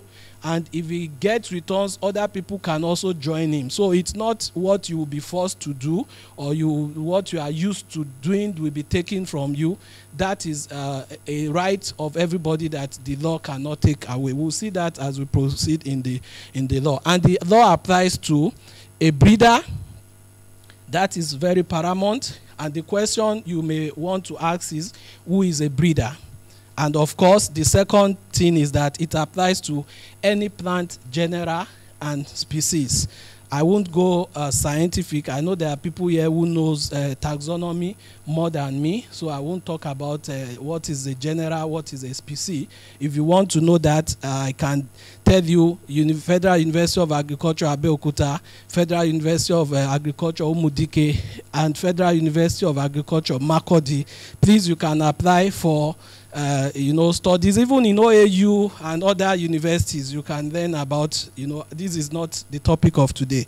So, but if you want to ask, you can ask me outside of this presentation. It doesn't mean I won't tell you, please. So, now, part 2 talked about the Plant Variety Protection Office. You've heard from the DG. That office will be domiciled in the National Agri-Seed Council and will be headed by the registrar, who will be responsible for the day-to-day management and administration of the office, and he will be answerable to the Director General. At the office, what shall the office do? The office shall grant breeders' right. It shall maintain, register, and provide information on plant breeders' rights issued in Nigeria. It shall facilitate transfer and licensing of plant breeders' rights, collaborate with local and international partners, and perform other functions that are as necessary for the furtherance of the objective of the law. The law also in Section 9 of Part 2 makes provision for the constitution of an ad hoc committee, and the function of the committee includes, of course, providing, through the Director General, advice to the Minister on enforcement of this Act, receive reports of plant breeders' right applications from the registrar, receive information on plant breeders' right report, and manage the operations of a fund, which we will see later in the law that the law also establishes. Part 3 talks about varieties to be protected. We have mentioned that already, that the law applies to all plant genera and species, and that implies that any plant grown in Nigeria, cultivable in Nigeria, can be protected by this law. So we further expand, our agricultural space. Now we do less of cut flower, production in Nigeria, but you and I agree that Nigeria is close to Europe. We are close to some other countries where, when there is February 14, the ladies are expecting beautiful rose flowers with sweet scent. Even though our Nigerian ladies are not so used to receiving flowers, but we can produce the flowers and make money exporting those flowers to where they are needed. And I think when we start that, the idea, our ladies will also change. They will start to like flowers, because when the flowers are grown here, I am sure they will request for flowers. So these are the functions of the committee. Now, what are the criteria or the conditions for which you can grant protection? So the law further explains that the criteria must be that for such variety to meet, the status of being protected, it must be novel. And how do you mean novel? That is, it must be new. The variety is deemed to be new if at the date of filing of the application of the breeder's right, we should note this, propagating or harvested material of the variety has not been sold or otherwise disposed to any person with the consent of the breeder in Nigeria, a territory other than Nigeria, for this specified period. And here the implication is that all we have in Nigeria currently does not meet this criteria, although the law makes provision for materials of recent creation, maybe something that is just created like 12 months or so before, to benefit from this law when it comes to force. But originally, any material that has been exchanged for money any variety that has been exchanged for money in Nigeria when this law comes into force does not meet the criteria for novelty that says it cannot be protected. So you see, the fear that farmers will no longer be able to use what they are used to and all those things is not there, because the materials to be protected are new. They must meet the criteria for novelty, and apart from novelty, they must be distinct. And when you mean distinct, it means a variety is deemed to be distinct where it is clearly distinguishable from any other variety whose existence is a matter of common knowledge. Note, common knowledge. Anywhere in any UPOV member country, if you are protecting a new maize variety in Nigeria, that material must be distinct from all maize variety in all those member countries. Not only in all those member countries, but any material, whether it is released officially or not released, whether it's a land race, whether it's any material that is of common knowledge, is known. You must be able to prove that this material is distinct from all these ones. There are technical ways of conducting tests for novelty, distinctness, and uniformity. So if you we have how to do this, and it's scientific. So apart from distinctness, it must be uniform. And when you talk of uniformity, that subject to variation that may be expected from the features of its propagation, it is sufficiently uniform in its relevant characteristics. So if you said this material is the height is this whatever, when you plant it, it must have that uniform whatever. If you say the color of the or whatever is this, those material must be uniform for that color. So for that is talking about uniformity. And apart from uniformity, it must be stable. So it's not that this year it expresses that character and next year it is showing something else. Or you take it from Ibadan, you take it to Cheddar in Abuja, it's showing different characteristics. No, it must be stable across all environments. So breeders are in the house. This is different from, you know, our value for cultivation and use that can be affected by genotype and environment interaction. So it must show that distinctness, uniformity, and stability. And these are the three criteria that the law provides to grant protection for a new variety. So any new variety that meets all these criteria will be protected. But if it doesn't meet it, then it means it cannot be protected. Part 4 talks about now how do you apply for protection. So a breeder, I think I'm getting close to where to talk about a breeder. A breeder of a new variety may apply for a grant to be breeders, right? The council is working towards it so that from the comfort of your home, anywhere, whether you are in Nigeria or outside Nigeria, you can apply for protection and, you know, submit all the information the law specified, all the informations that you need to provide.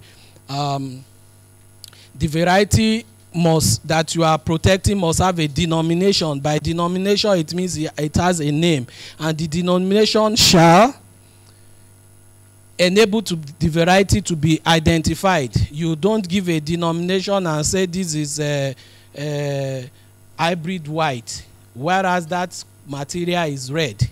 So you don't give that, you know, type of denomination. It must be identifiable with the material, and the conditions or the technicalities of giving denomination and everything are also available in a lot of documents, the technical guidelines, or the UPOV website, where you can get all different information on such things.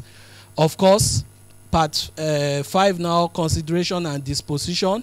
The variety shall be designated by a denomination. I've said that. Now it talks about the filing date, because somebody can, it's something that has to do with priority, first come and first serve. So the filing date is always important. When was the application for protection filed? The office will keep that. The file date of an application shall be the date which the application was filed at the registry by the applicant. If you submit the application and there is a today, and when they look at it, there are some things that are not complete, you don't say you have submitted the application. That application has not been submitted until that day when the office confirms you've met all the conditions for filing an application. That becomes the filing date, and it's noted, so that if there is another person who brings, you know, that material again, what will now be considered is priority, who has the first priority of submitting that claim, and things like that. And that's why here you are seeing right of priority. Any breeder who has duly filed an application for protection of a variety in one member of an international organization dealing with plant breeders' right matters, which Nigeria is a party, shall enjoy a right of priority for a maximum period of 12 months. Okay, now the law is coming into force in Nigeria. You have a material you are protected in one member country. You can quickly, before this time lasts, also come to Nigeria to file for protection, because protection is territorial. So that is what is being talked about here. Still talking about part 5, we'll talk about publication of notice. It's important for every step of protection that the office publish the notice. So if some people have submitted applications, the office is considering it, the office will publish that in the government gazette and in 2 national dailies with wide circulation, so that everybody will know. It will not be a thing of they did this behind our back. That must be given wide, publicity. Everybody knows, so that those who think that that right must not be granted, we quickly object to it and say no, he's not the owner of what he wants to protect, or there is this and that. So that is important, and that publication must contain the name and address of the applicant, the filing date, the proposed denomination, and such other information that may be specified in the law. So, objection to propose grant of breeder rights. So the law has made provision for objection. So if somebody is submitting a right and you think that should not be granted to that person, there is the window for you to object, and the period for which you must raise your objection and what you must submit in your objections are all in the law as drafted. Of course, provisional for and final protection. Once your filing date has been granted, there is a provisional window to grant you protection from that date, even if the process has not been completed. Since you have filed that application, you start to enjoy provisional protection until the period when that is finalized, and you are either granted the protection, or maybe you are rejected and then you don't have any right, and things like that. So let's talk about the scope of the breeder's right. So what does the breeder's right cover?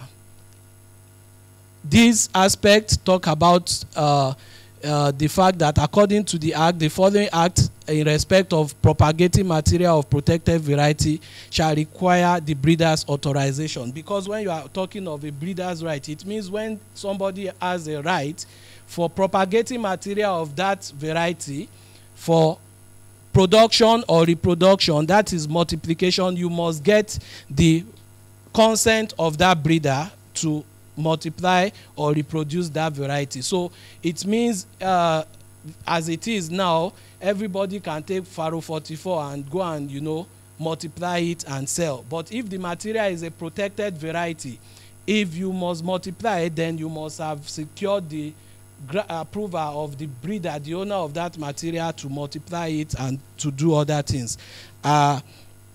Conducting of purpose of propagation, offering for sale, selling or marketing, exporting, importing, all these you need the consent or the approval of the owner of the right before you can do them.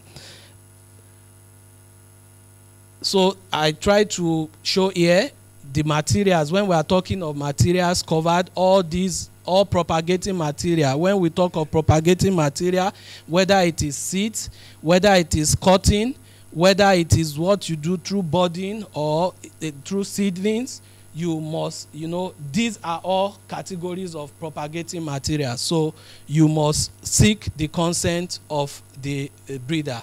And if the breeder does not get his right, is not, he doesn't get his claims over the propagating material, in such case, if he gets to know after the materials have been harvested, then the law also allows him to claim his right over harvested material under certain conditions. So all these ways or how these are done are made provision for.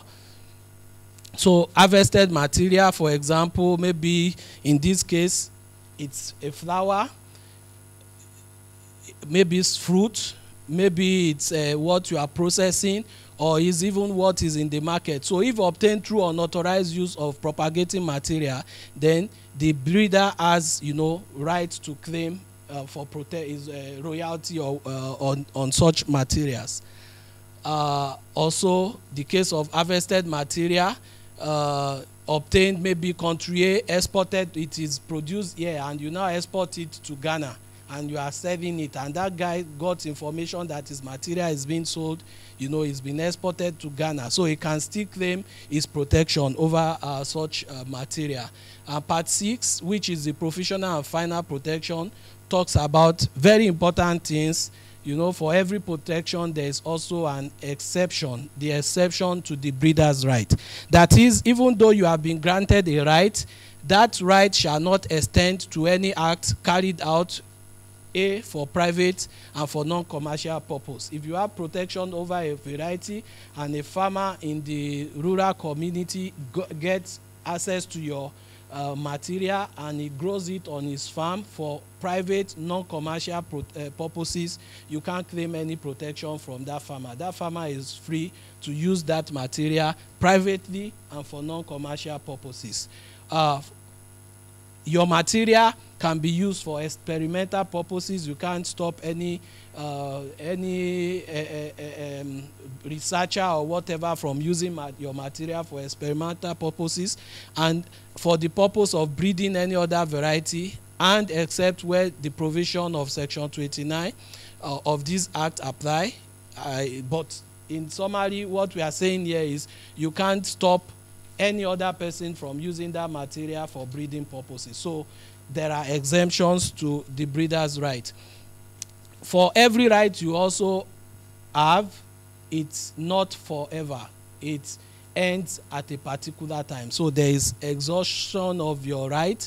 The breeder's right shall not extend to an act concerning any material of the protected variety which has been sold otherwise marketed by the breeder or with his consent in Nigeria. Or so you see all the period, and we go further, we see the number of years, the duration of the breeder's right. So for crops that are not breeder's right granted under this act shall expire after 20 years from the date of grant, except this is for all crops except trees and vines, which shall expire after 25 years.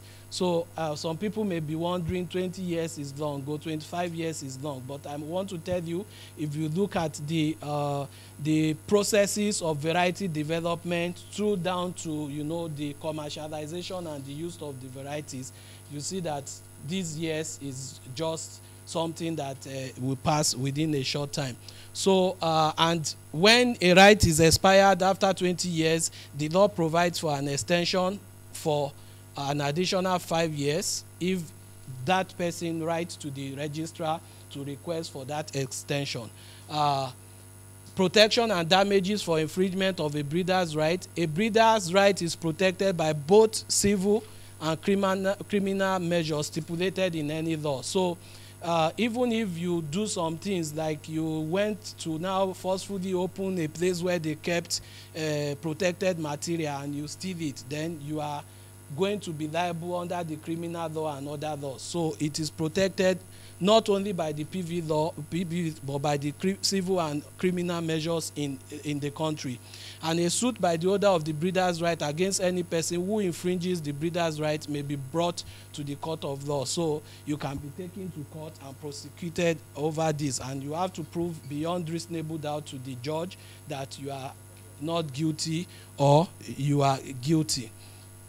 Of course, we mentioned it that for every law also, this is part 7, there is the window to nullify, to cancel, or to surrender the right. So in some cases, if the registrar determines that the variety did not comply with the conditions specified, you remember novelty, distinctness, uniformity, and stability, and that right was granted in error, that right can be nullified, and also it can be cancelled. The registrar may cancel a breeder's right granted by him where he has established that the conditions specified are no longer fulfilled. So if you are supposed to pay a claim, you are supposed to do some certain things, maintain the variety, you are not doing them again, then the breeder's right can be cancelled. And of course, you yourself, when such issues are taken or such steps, you have to be notified. So the office can't just cancel without notifying you. So that if you are against that cancellation or nullification, you can also appeal to the necessary quarters. And in some cases, the owner of the right can willingly surrender the right. A holder of a breeder right may, by writing notice to the registrar, surrender the right, and the registrar shall, within 1 month from the date of receiving that notice, also communicate that, to the public. And of course, authorization or assignment of breeder's right, the holder of a right may assign or authorize any person to undertake any activity described in this act on his behalf, maybe in the country, if he is not domiciled or based here. And yes, there are restrictions on exercise of breeder's right. The free exercise of a right shall, unless where expressly provided in this act, not be restricted by reasons other than public interest. So the country, owing to what the country so decide is a public interest, can restrict, a right from being executed. So it's not the country, if maybe there is a war, there is like we have in the Northwest, insurgency, all these issues, and we need seats, and what the country feel can help to survey the issue is immediately is a protected variety that because of public interest, that material, that right can be restricted. And when that is done, the country will make sure that that breeder is receive equitable remuneration for what is being done. And information on authorization on an assignment of breeder's right must also be notified and passed. Part 8 talk about appeals, and when you are not okay with whatever, you can appeal, and you can appeal to the minister. And here, subject to the provisions of this section, a decision of the minister on any appeal becomes final. So there is room for appeal when you are not satisfied with the decision of the registrar. And of course, the Plant Breeders' Right Fund and what the fund shall be used for is here, how it's going to be developed and so on is in part 9. And of course, part 10 talks about offenses and penalties, and offenses and penalties include any person who knowingly makes false entry in the registrar, you lie to the registrar, you make a writing which falsely purport to be a copy of an entry, you produce or tender false entry of copies, submit false document, obstruct or hinder the registrar or any officer in exercise of his duty, and many more, which are all punishable under the law. And any person who commits an offense referred to here as a first offender to a fine of $1 million or imprisonment for a term of at least 1 year, and in the event of such person having been previously convicted, a fine of $2 million or imprisonment of at least 2 years or both. I'm rounding up now to the general provisions, which is in part 11. And here it talks about issues about collection of fees, confidentiality and disclosure,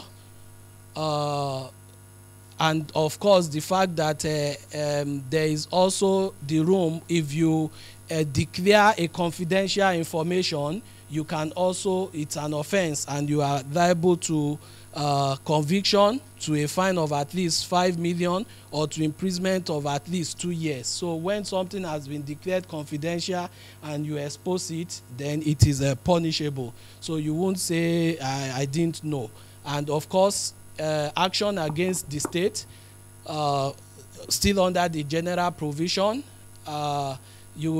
it's a way of protecting the officers of the Plant Variety Protection Office, so that you don't institute an action against them for anything they are doing on behalf of the state. And of course, the breeder's right in respect of existing varieties of recent creation. I did talk about this before, that if materials are in existence before the law comes into force, they can also benefit from the Plant Variety Protection Law if you come up with your claim before the stipulated period as provided for in the law. Of course, the law permits that the minister may enter into bilateral or multilateral agreements with state or intergovernmental organization in order to facilitate cooperation in testing. Protection is all about testing. So if we don't have capacity, we can enter into bilateral agreement with a country that have capacity, so they can conduct the test on our behalf. We get the report from them and use it to inform our own decision. And of course, just like in the corporate affairs, where you have agents that can help you apply for a certificate of company registration and everything, the law also creates room to have agents that can help people to, manage their information or their request with the PVP office in Nigeria. The law provides for the registrar to make guidelines, and it is on this basis that the council is currently working to develop regulations that will further strengthen the implementation of the PVP law in Nigeria and other issues over which we can make regulations on. That is just the full Plant Variety Protection Law. Thank you very much.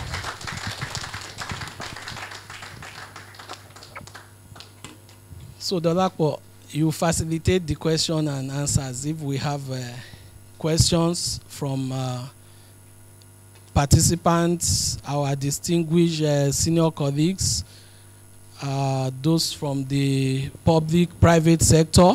So I think this is the room for discussion. And from here also we can proceed into the roadmap. What, in your own thinking, do you think we should add to whatever the council is doing that will help in implementation of the PVP law? So, over to you, Dolapo.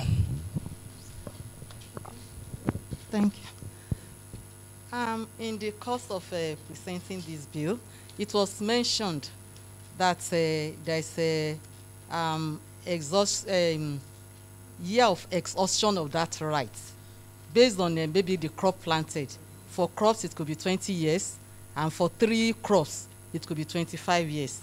But at the same time, in the course of deliberation today, it was also mentioned that even in some countries, families have been living on patent rights of generations before them. So how do we now marry the two? Maybe I don't understand the exhaustion, that right exhaustion. Does it mean that is the end of that patent right, or do you have to reapply? I think I need clarification. Do we want to take all the questions before we answer?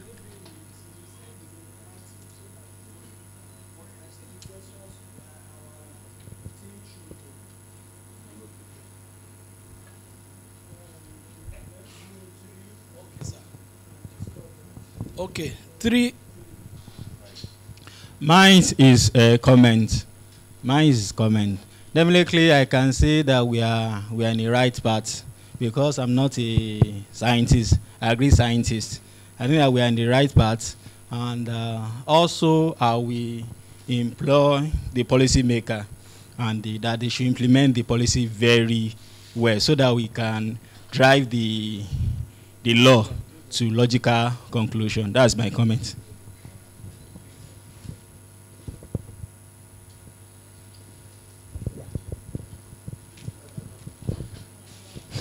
Okay, my name is Burega Olorunfemi. That's from Environment Global Resources Limited. I'd like to say thank you for your very brilliant presentation, sir. Just have a few remarks on it, and then perhaps some insight. I mean, good enough. We have a brilliant paper that you have presented, and I'd like to say thank you to everyone who has worked on this to make it get to this level. One of the things that perhaps the implementation stage that I want us to give more push is the importance of the problem that this is going to be solving. The United Nations right now is looking at decades of action. How can we integrate the importance of this law into solving, into achieving the Sustainable Development Goals? African Union also has the Agenda 2063. How are we integrating these to also key into some of the points that this goal seeks, this agenda seeks to attain? I'm also looking at how we also integrating this law into the effect of climate change, especially vulnerability of these new seeds to changing weather, changing seasons and condition. So I hope we can also look in this direction. You already, I mean, highlighted my fear with regards to arbitration. That's perfect. Then you also mentioned about the digital platform where this can be accessible. That's also very good. Another key important thing is to also look in the direction of young people who are currently in school, who are looking in the direction of becoming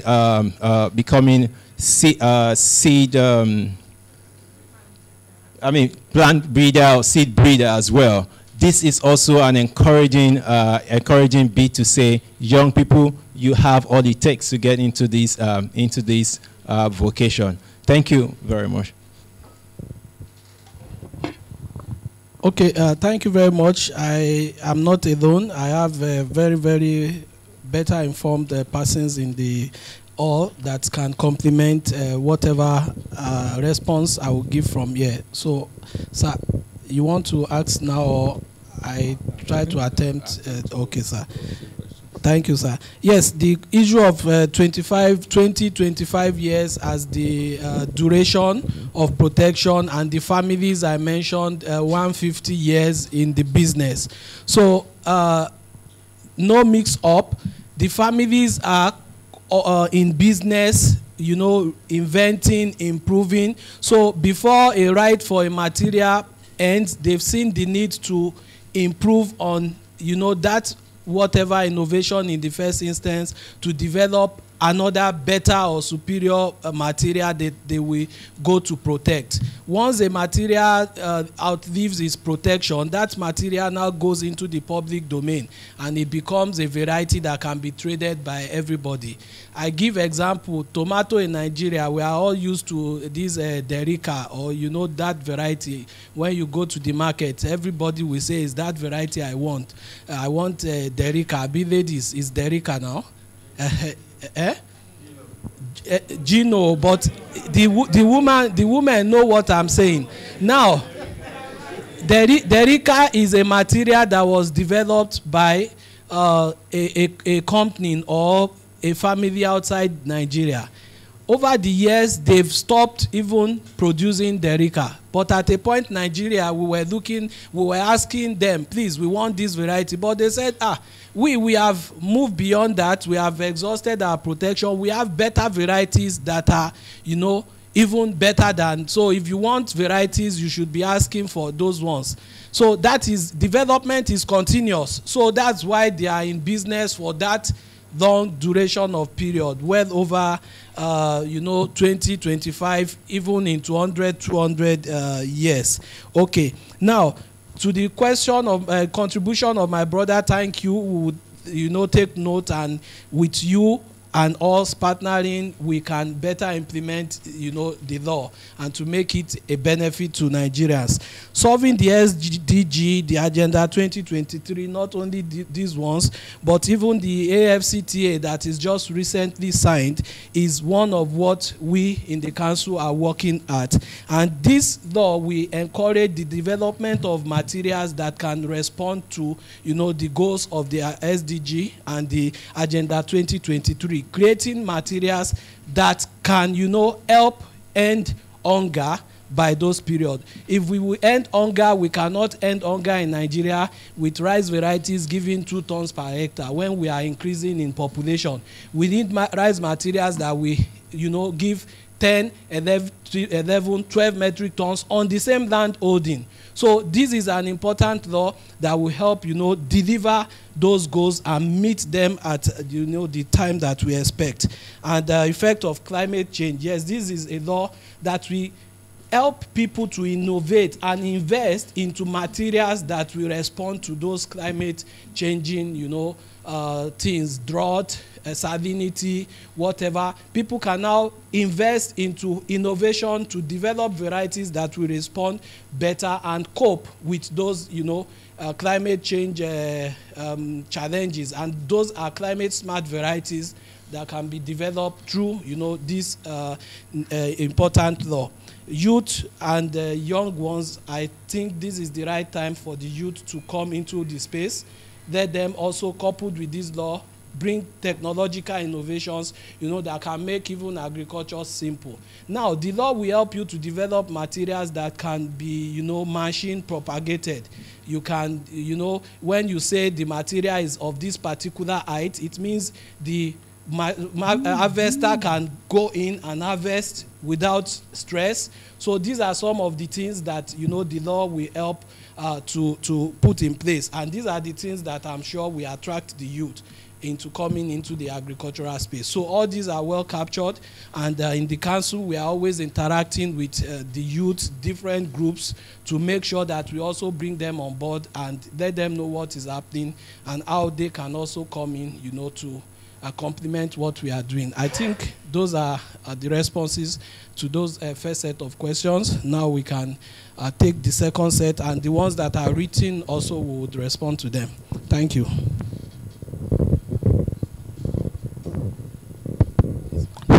Thank you very much. I want to observe all the existing protocol.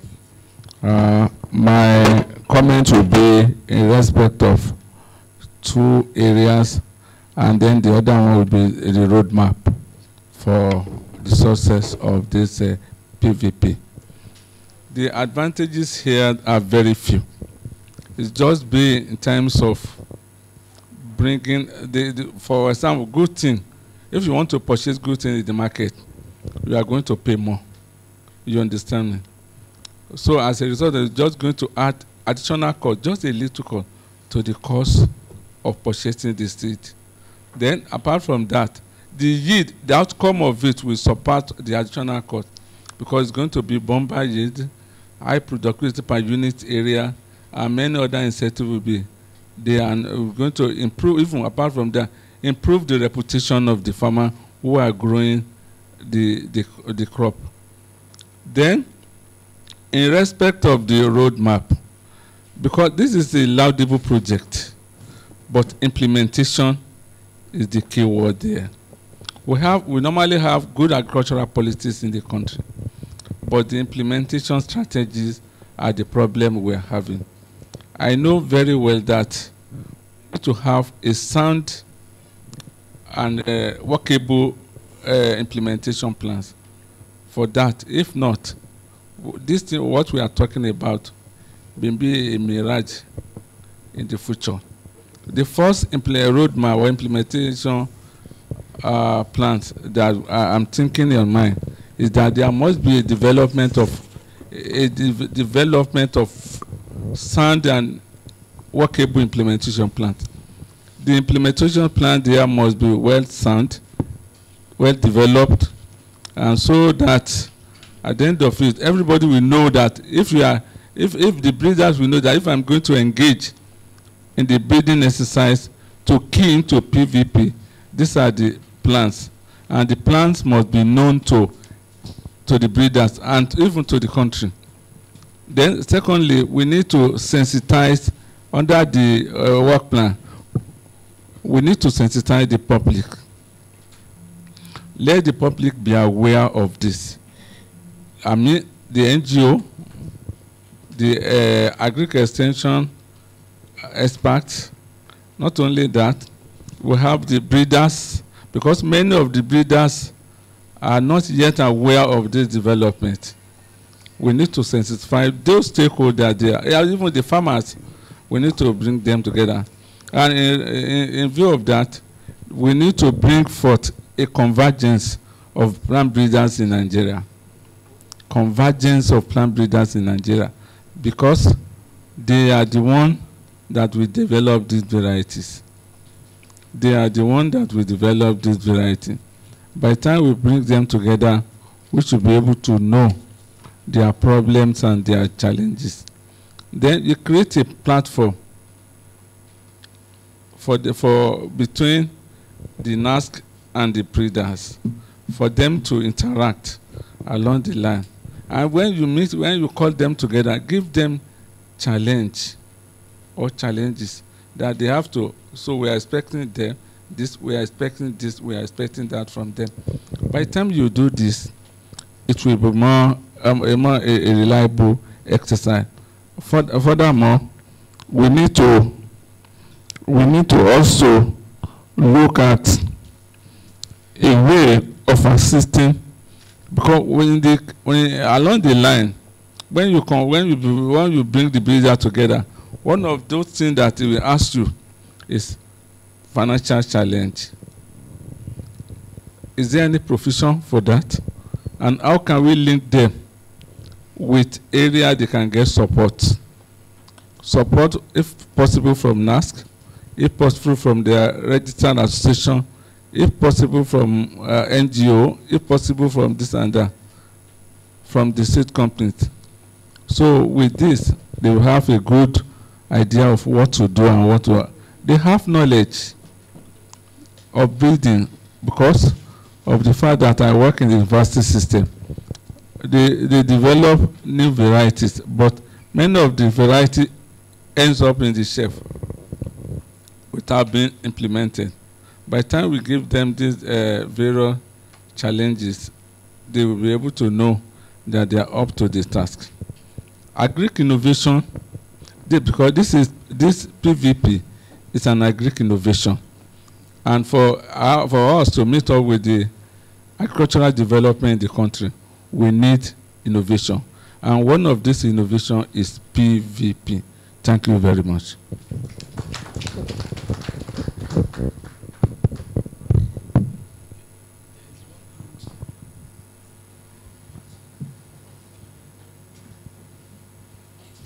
Yeah, thank you.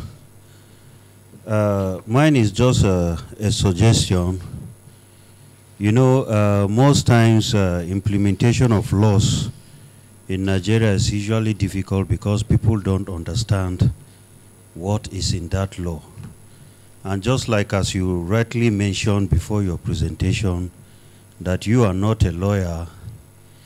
Yeah, Nigerians usually mistake, there is this misconception about knowing the law. The law is for every Nigerian. It's not meant for lawyers. The lawyers only need the law when they are going to court. In the case that they have to make references to certain provisions of the law. I'm glad that you have a lot of development partners that you are working with. And I think this is a law that has to do with the masses. When you talk of farmers, who are the real farmers?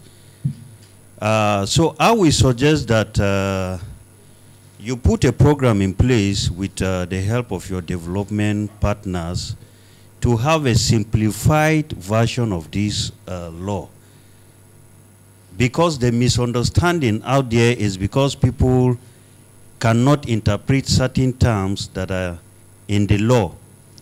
But if you have a simplified version by way of having like annotations to every section of this law. You simplify it to the layman's understanding. I think you will discover that the acceptance of this law will be 90-something%. But people easily challenge certain good things because they don't have the understanding. And if you remember, I think during the second reading of this law, we had to put a call through. We as legislative officers, we have our usual standard of preparing a synopsis on a bill that is coming up for second reading, but then we need the technical expertise to impute on that synopsis so that when the sponsor of the bill is leading the debate on the general principles, and should in case some cautions will arise, he should have the technical know-how to answer those questions. So this is a very good law, but we need to break it down to our own understanding. I think most of the people that we work on this act with, it was just few lawyers, but some of us are legislative officers that have been working in the National Assembly for 20 years now. And when we explain certain things in certain laws, just like you said, people call me barrister in the office. I'm tired of telling them that I'm not a lawyer. Even the lawyers will sit down, argue, they will ask me, when did you finish your law school? I told them I don't even have a degree in law. Talk more of going to law school. So it's all about interest. You are good at this presentation because you've taken time to go through this law right from the beginning to the end. And it's because you are passionate about what you are doing.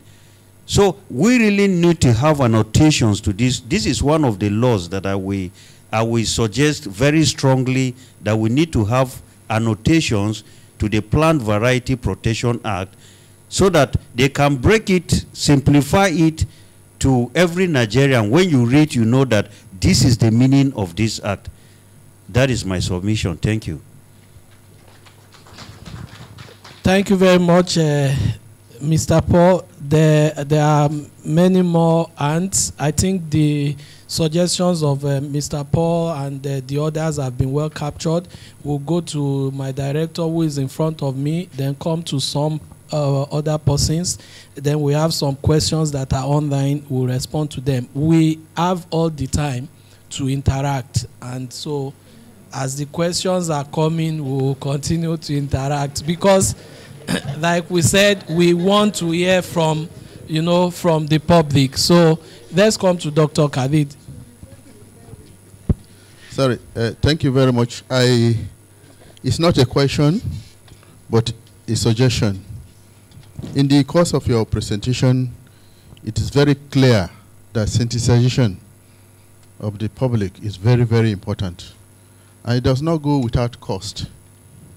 So I must use this opportunity to thank the Nigerian Economic Summit Group for this partnership. I'm sure here we also belong to one organization or the other. It could be government, it could be private sector. I think it is good for us to always come together, think together, and see how we can, if I say NASC is underfunded, yes, but maybe there might be 1 or 2 kobo we can put down for centralization. Then my brother's organization, which might be a private one, because of common interest. I think we need to think.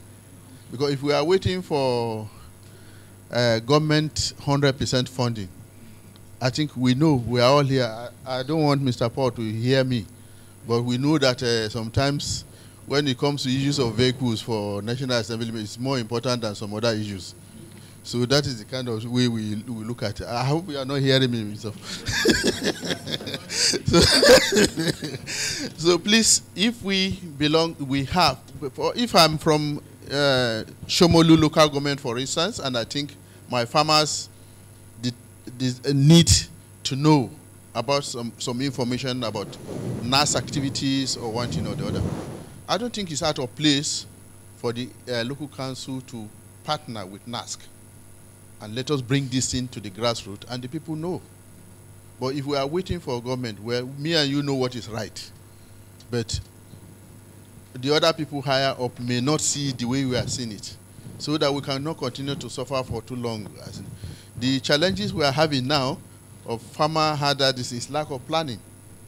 If we project that we are going to be 250 million a certain year and we didn't make provision for the food, then you want to eat, cow want to eat, and everybody want to survive. Therefore, there must be conflict within the little. So this is the way out of such thing. Partnering, Professor Latif has just left here, is the basic family, building a sustainable cassava seed system. So it's just partnering, both local and internationally. We can always do things together to make the people go. So that don't wait for NASC alone. NASC, how much money goes to NASC? So please, I think that's the suggestion I want to.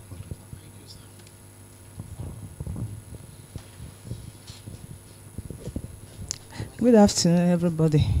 I only want to make a kind of comment on the offenses and penalties.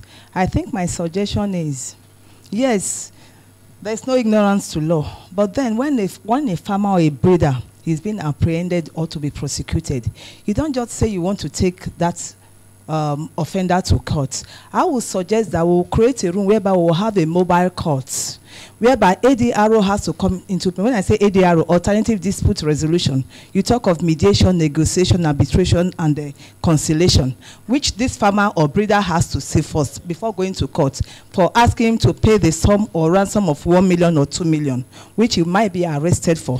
But when a mobile court is in place, these people, or farmers or offenders or maybe criminals, could be brought to justice, and they could sit down and tell them, because they might not know, because they are not yet orientated, because most of them are in the villages. They want to know what is happening, so they cannot be apprehended like that under that penalty and offenses. So when mobile courts are being created, there and then you now tell them, these are your offenses, and these are things you should do, where the mediation will now take place. They will now know that they've committed offense. Then the next offense might not come up again, might not be that serious, instead of prosecuting them, because it's coming into place now. Before you know, the jackpot will be there. Everybody will now want to be a breeder, a farmer want to bring his own produce.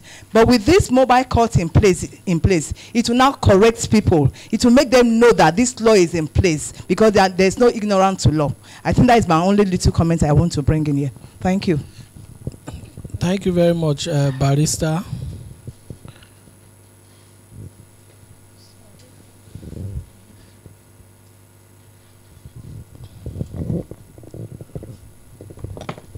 Yeah, thank you. Something caught my attention when you were making your presentation, and that was Breeders Protection Fund. So my question is, how do you intend, if I may use that word, how do you intend to fund the fund? That's number one. Then what qualifies breeders, to access the fund? Then the second question, how do you intend to attract the younger generation, the, what do they call them now? It's Generation X and the other one. So how do you intend to attract them? Because that kind of generation, they want to see what is in there for me, to be a breeder. And we need this kind of people if we really want to grow this sector. Thank you. Okay, thank you very much. I think we take one again and we respond to what is on the floor before we proceed. Yes. Thank you very much. Good afternoon. My name is Dr. Oluwadara. You spoke about in part 4, the provisional and final protection. You spoke about number 31, to be precise, under section 2. You spoke about the material in this particular in question for the breeder's right, that propagating material, harvested material, and for the document I got online, there's also any product made directly from the harvested material.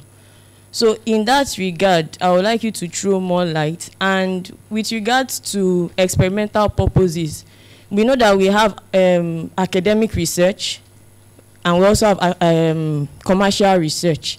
So I think a caveat should be put in place that for academic purposes, there would be no charge, or there is no, will I say, restriction.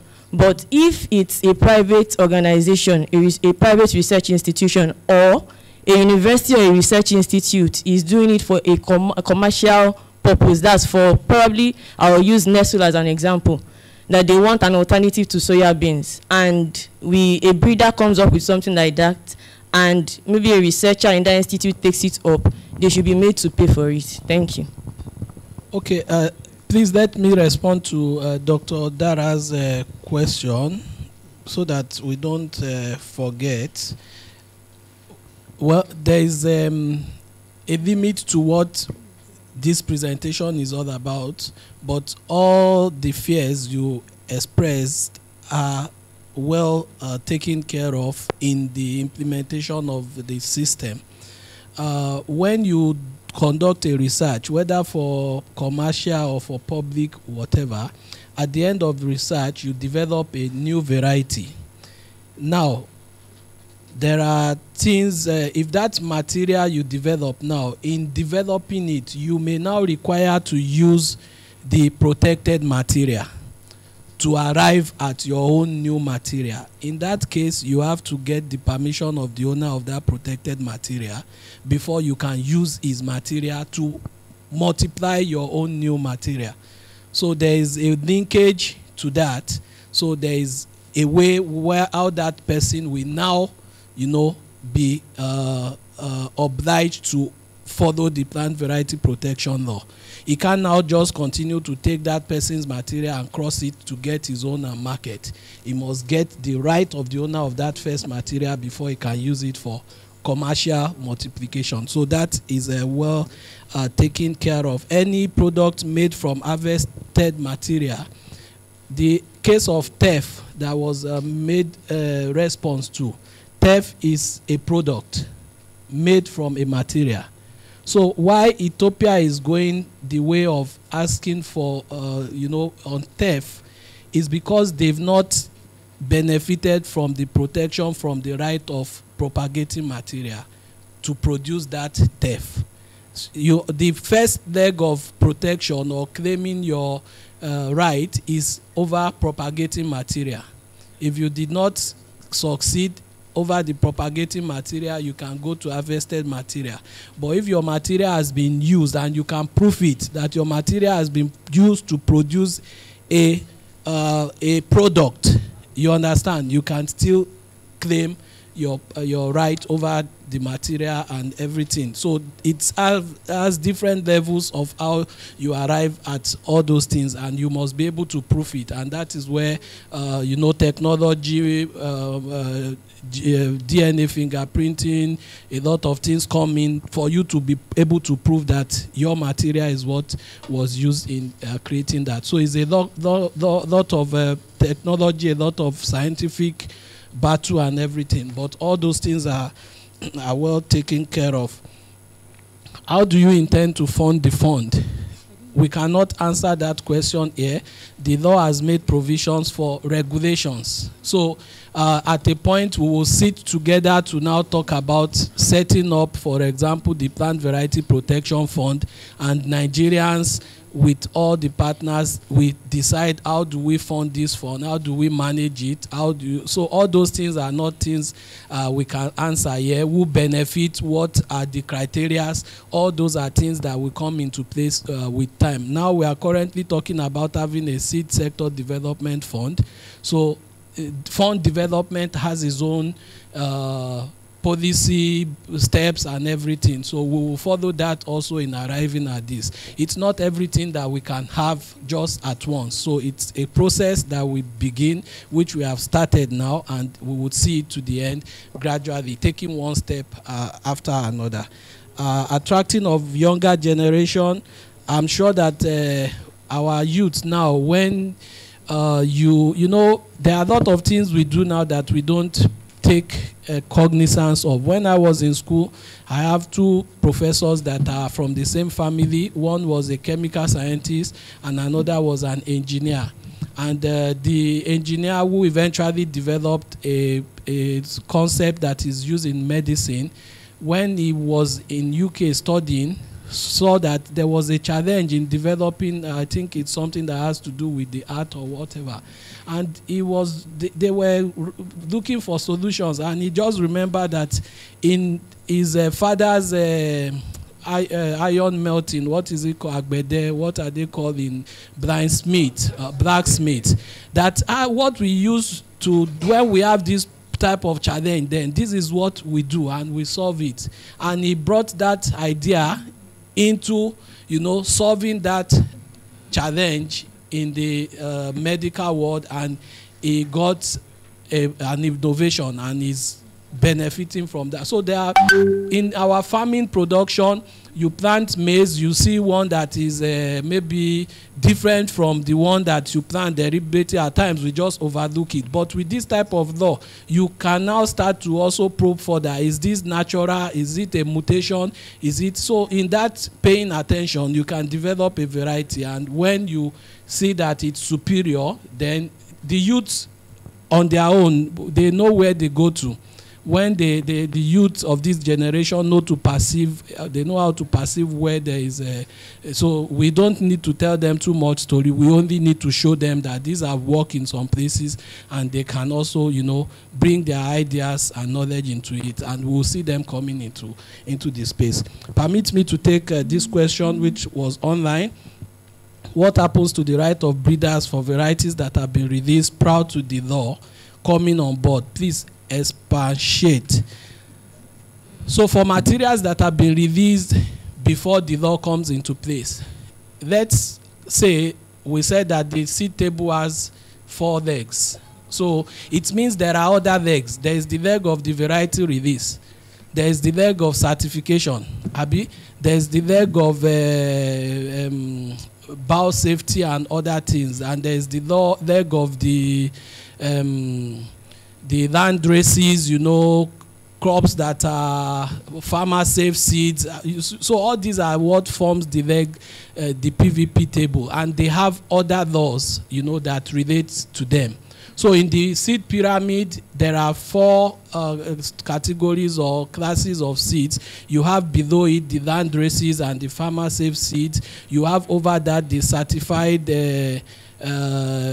certified non-protected variety, and you have the new one that we are introducing now, the certified protected varieties. So all those ones will continue to exist. The seed law, the seed act continue to regulate them.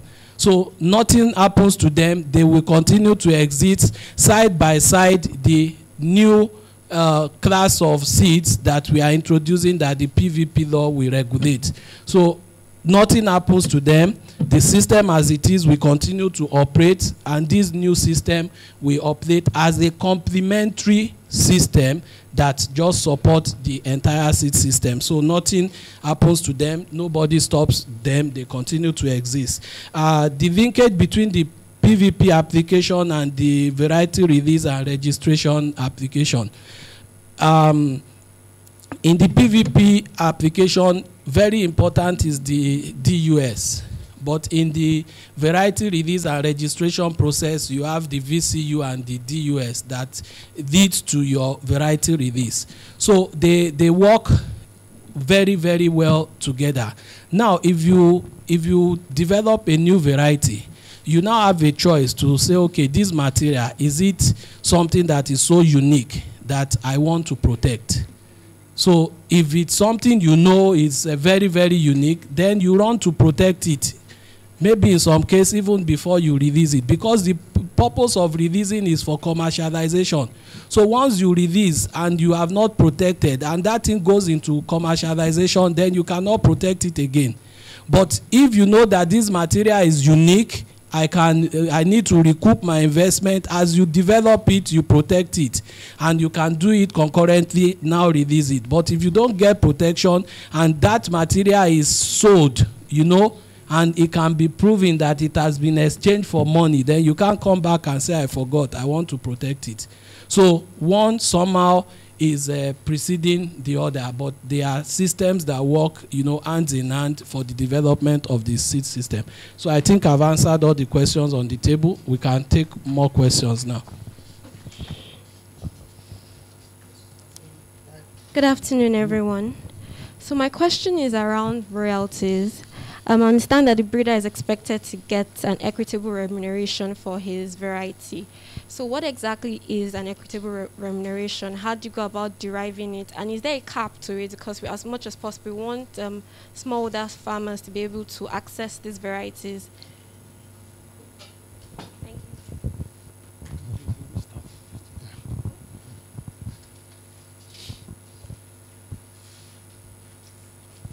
Okay. Mine is on the protection of varieties that were developed with public funds.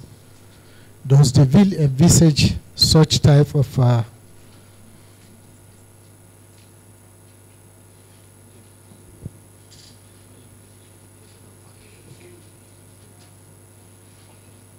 so does the act envisage such type of varieties?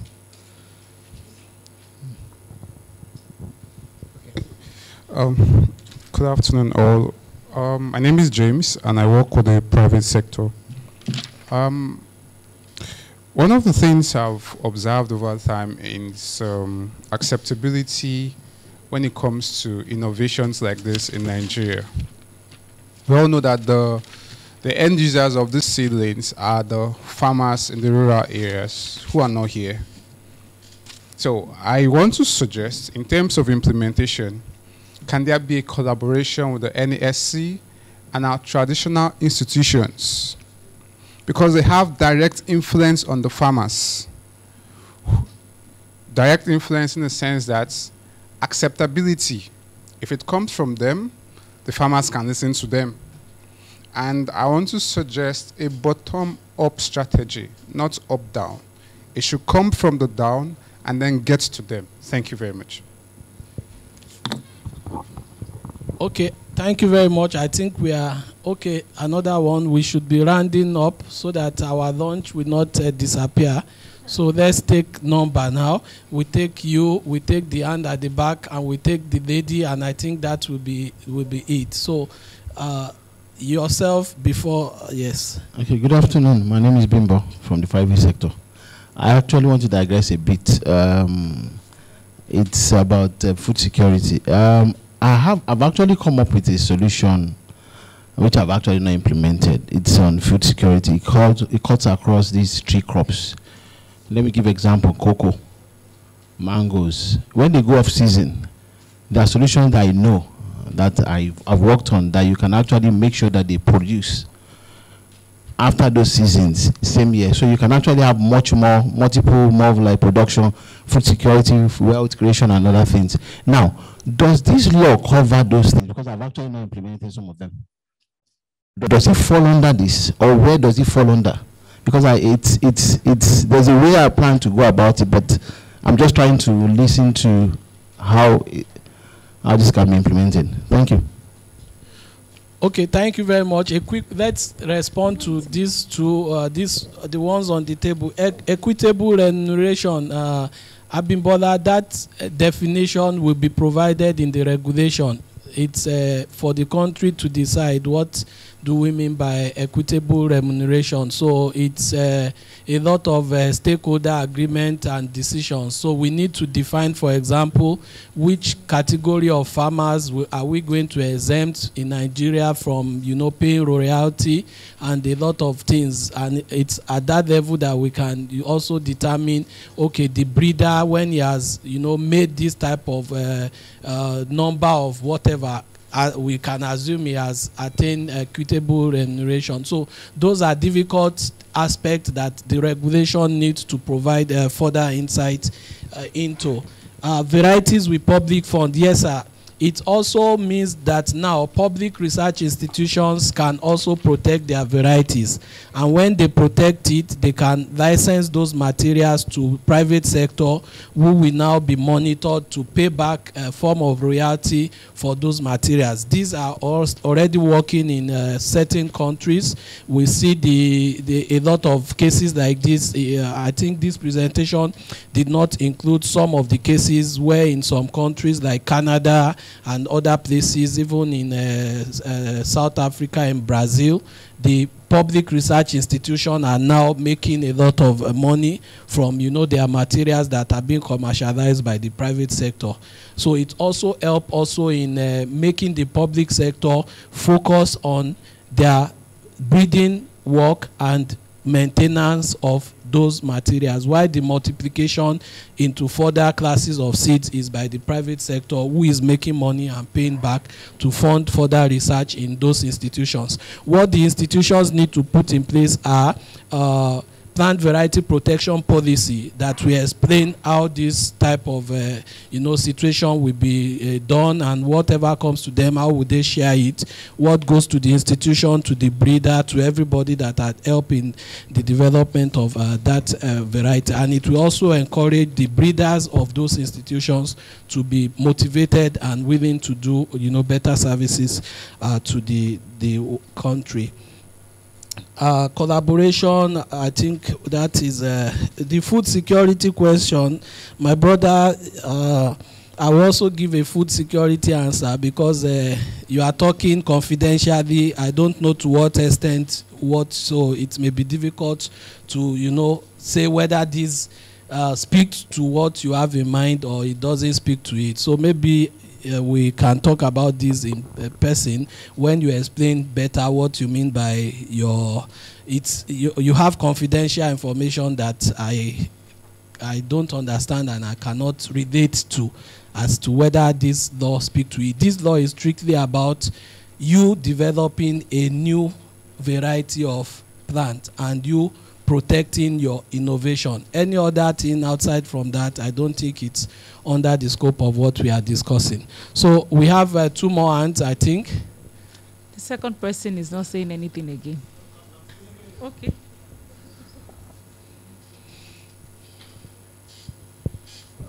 Thank you very much for the presentations, and I'm happy to be part of this unveiling. Well, I would like to comment quickly on the level of awareness of this plant variety protection. When I came in and I was given that gazette that you eventually retrieved from us, when I saw it, I said, wow, this is good. I can take this back to my university and give it to all the professors to now know that their work can be patented and be protected. When I was growing up in the university, I heard of Ife Brown, different breeds of different things, but I'm not sure those things were protected. Sir, I don't know your plan to ensure that this document is widely distributed, and I want to suggest that maybe you are going to liaise with NUC or Ministry of Education to, apart from you hosting this on your website, which might not go around to everybody, to send a document to different breeders or breeding organizations, research institutions. I don't know what your plan is, and if you are not planning that way, or if you have not thought about that, I want you to include that in your plan to liaise with Ministry of Education, NUC, for onward distribution of these gazettes, apart from hosting it on NESC website. Thank you, sir. Okay, thank you very much, Doc. That suggestion is captured. For everybody that did not, we didn't retrieve all. When we go for lunch now, we will be checking people's bag to see those who have not given theirs back. If we see it dead, it means there is no lunch. But we can assure you that everybody will get. We have your emails and everything. If it is clear enough, we can email to you soft copies of this document. It's a public document. It is in our interest that everybody has it. But what we have here is not even enough for, the people that are here. So if we implement the law well, let us first give this to places where they need to have it. There are distribution channels. We just got this from the National Assembly. They just brought these few copies. The other copies are being distributed. And if now we distribute it here, what copies do we have as the office to also distribute to other, so that's what we need to know. The office will still produce more copies, and we would make sure that we give this wide population. Your suggestion that we partner with education and everything, thank God you are from the university and we are working together. You will also give us the way to reach the NUC and all those whatever. We can even ask you to lead that aspect of partnering with the council. So the idea of the DG of the council is we form a community of practice. So it's not a council product, it's a document that applies to you and me. So OAU can also take that challenge to lead the awareness and, you know, spreading of this bill to all universities and whatever. So you will be commended for that. So we are happy to work with you. Thank you very much. There is a final one. The lady? None. Oh, okay. And what period is payment of money involved in registering a variety, and will there be a refund in cash if the variety is rejected? Who will refund who? You would have to pay the office for even the time the office used to consider your application that is rejected. So the fund is for a service rendered. The service has been rendered and your application rejected. So there won't be any refund. But we can ask you to pay for, wasting the time of government. So is in a situation where a breeder works for an organization but does not show any support for the breeder working on a particular seed variety, meanwhile he successfully produced the variety, who own the product right of the variety? If the breeder is there, a provision for cover for breeder by NASC. Like I said, public institutions will by this law have policies on plant variety protection, and that policy, we have a policy that we've developed for plant licensing in Nigeria by public whatever, and that is going to be supported by the PVP Act, where it is spelled out if you develop a variety, the variety is the product of the person who is recruiting you, but there will be sharing formula. Everything that comes, this goes to the breeder, this goes to the unit, this goes to the institute and other whatever. So that type of policy is what we help, in doing this. So I think with this everybody will be happy, and we can continue our work. Do we have any feedback from the online participant as we close?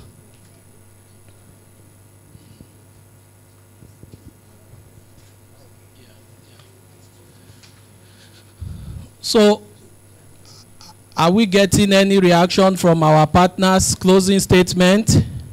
No. Okay, no closing statement. Let's bring to the fore. Thank God our colleagues from the National Assembly are here. That the step of depositing the country, what is it called again now? Instrument of accession to the UPOV office is still one leg. We need your support. We will discuss how are we going to move this. There are two ways of doing this. Getting the document is just a 3-line or whatever statement signed. It can either be signed by the Foreign Affairs Minister or Mr. President himself. So we have the model letter, we have all these things. We'll need to discuss how can we get this to the right quarter so that we deposit this instrument with the UPOF. We agree within the office what contribution the country will be making, and then we can enjoy the full membership of the harmonized system that exists, and be able to exploit the benefits that can come with the PVP law. So any other person, any other group, any individual that also have links to these two whatever can also approach us and tell us how we can achieve this before maybe the end of the next 1 or 2 months, so that we know that this process is completed. I think from this end, we must appreciate our colleagues from the National Assembly. We must appreciate the distinguished chairman of the House Committee on Agriculture. We must appreciate the sponsor of this bill, our own Honorable Munir Dan Agundi, who led the, spearheaded the introduction of this bill into the National Assembly.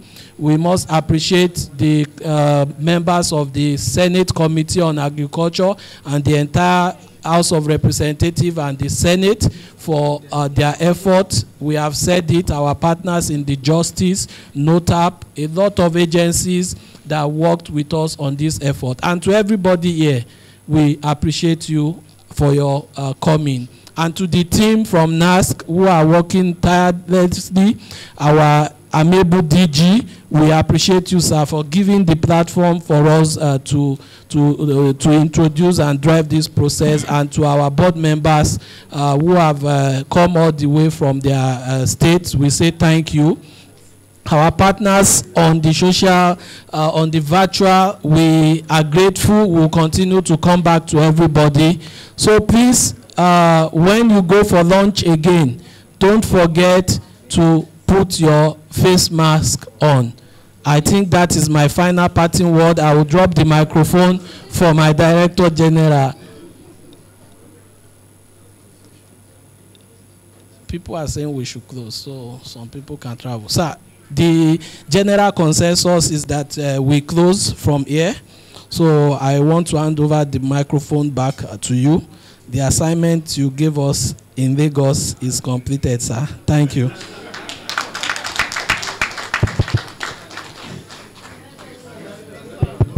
Please, can we clap again for Dr. Folani Okerola? Yeah, thank you very much. Members of the governing board of the council and all erudite professors here and all of us. I want to actually thank you for all you've done, for coming and be part of this. And I want you to note that we are all partners in this business, and we have a lot of responsibilities. We've gotten a lot of recommendations, and I want to say that we, all of us, will do all these things together, because we've gotten a lot to ensure that this becomes a household document in Nigeria. So many recommendations, very, very useful and commendable recommendations. And I want to say that we will do them together. So we are all partners, and we will do it together. And we want to thank all the partners who have assisted us to get to where we are today. And from this program, we are expanding our scope of partnership. You are all partners, and particularly the members of the press. Please, a lot of Nigerians are out there who are not here. So you have a responsibility to extend this to all members, all Nigerians, so that they will know exactly what has taken place here today. Somebody mentioned, probably for this thing, that they need to collaborate with traditional institutions for acceptability. We have noted this, and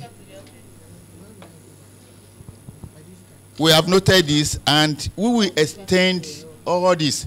But I just want to mention one thing which is actually very critical. I'm very happy that our colleagues from National Assembly, they are here. Funding of this aspect, particularly awareness creation, is actually very, very huge. And we in the council cannot do it alone. And that's exactly why we will not fail to continue to appreciate our partners.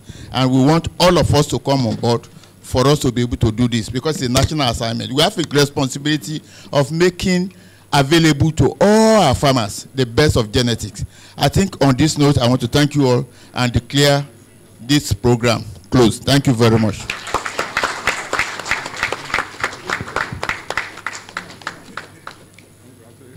So we have had the parting word, the final word from the DG, and that is the authority to go to lunch.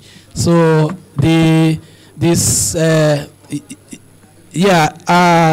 again thank our partners from UPOV, Wageningen University, the Genetic Society, a lot of people that are virtually with us.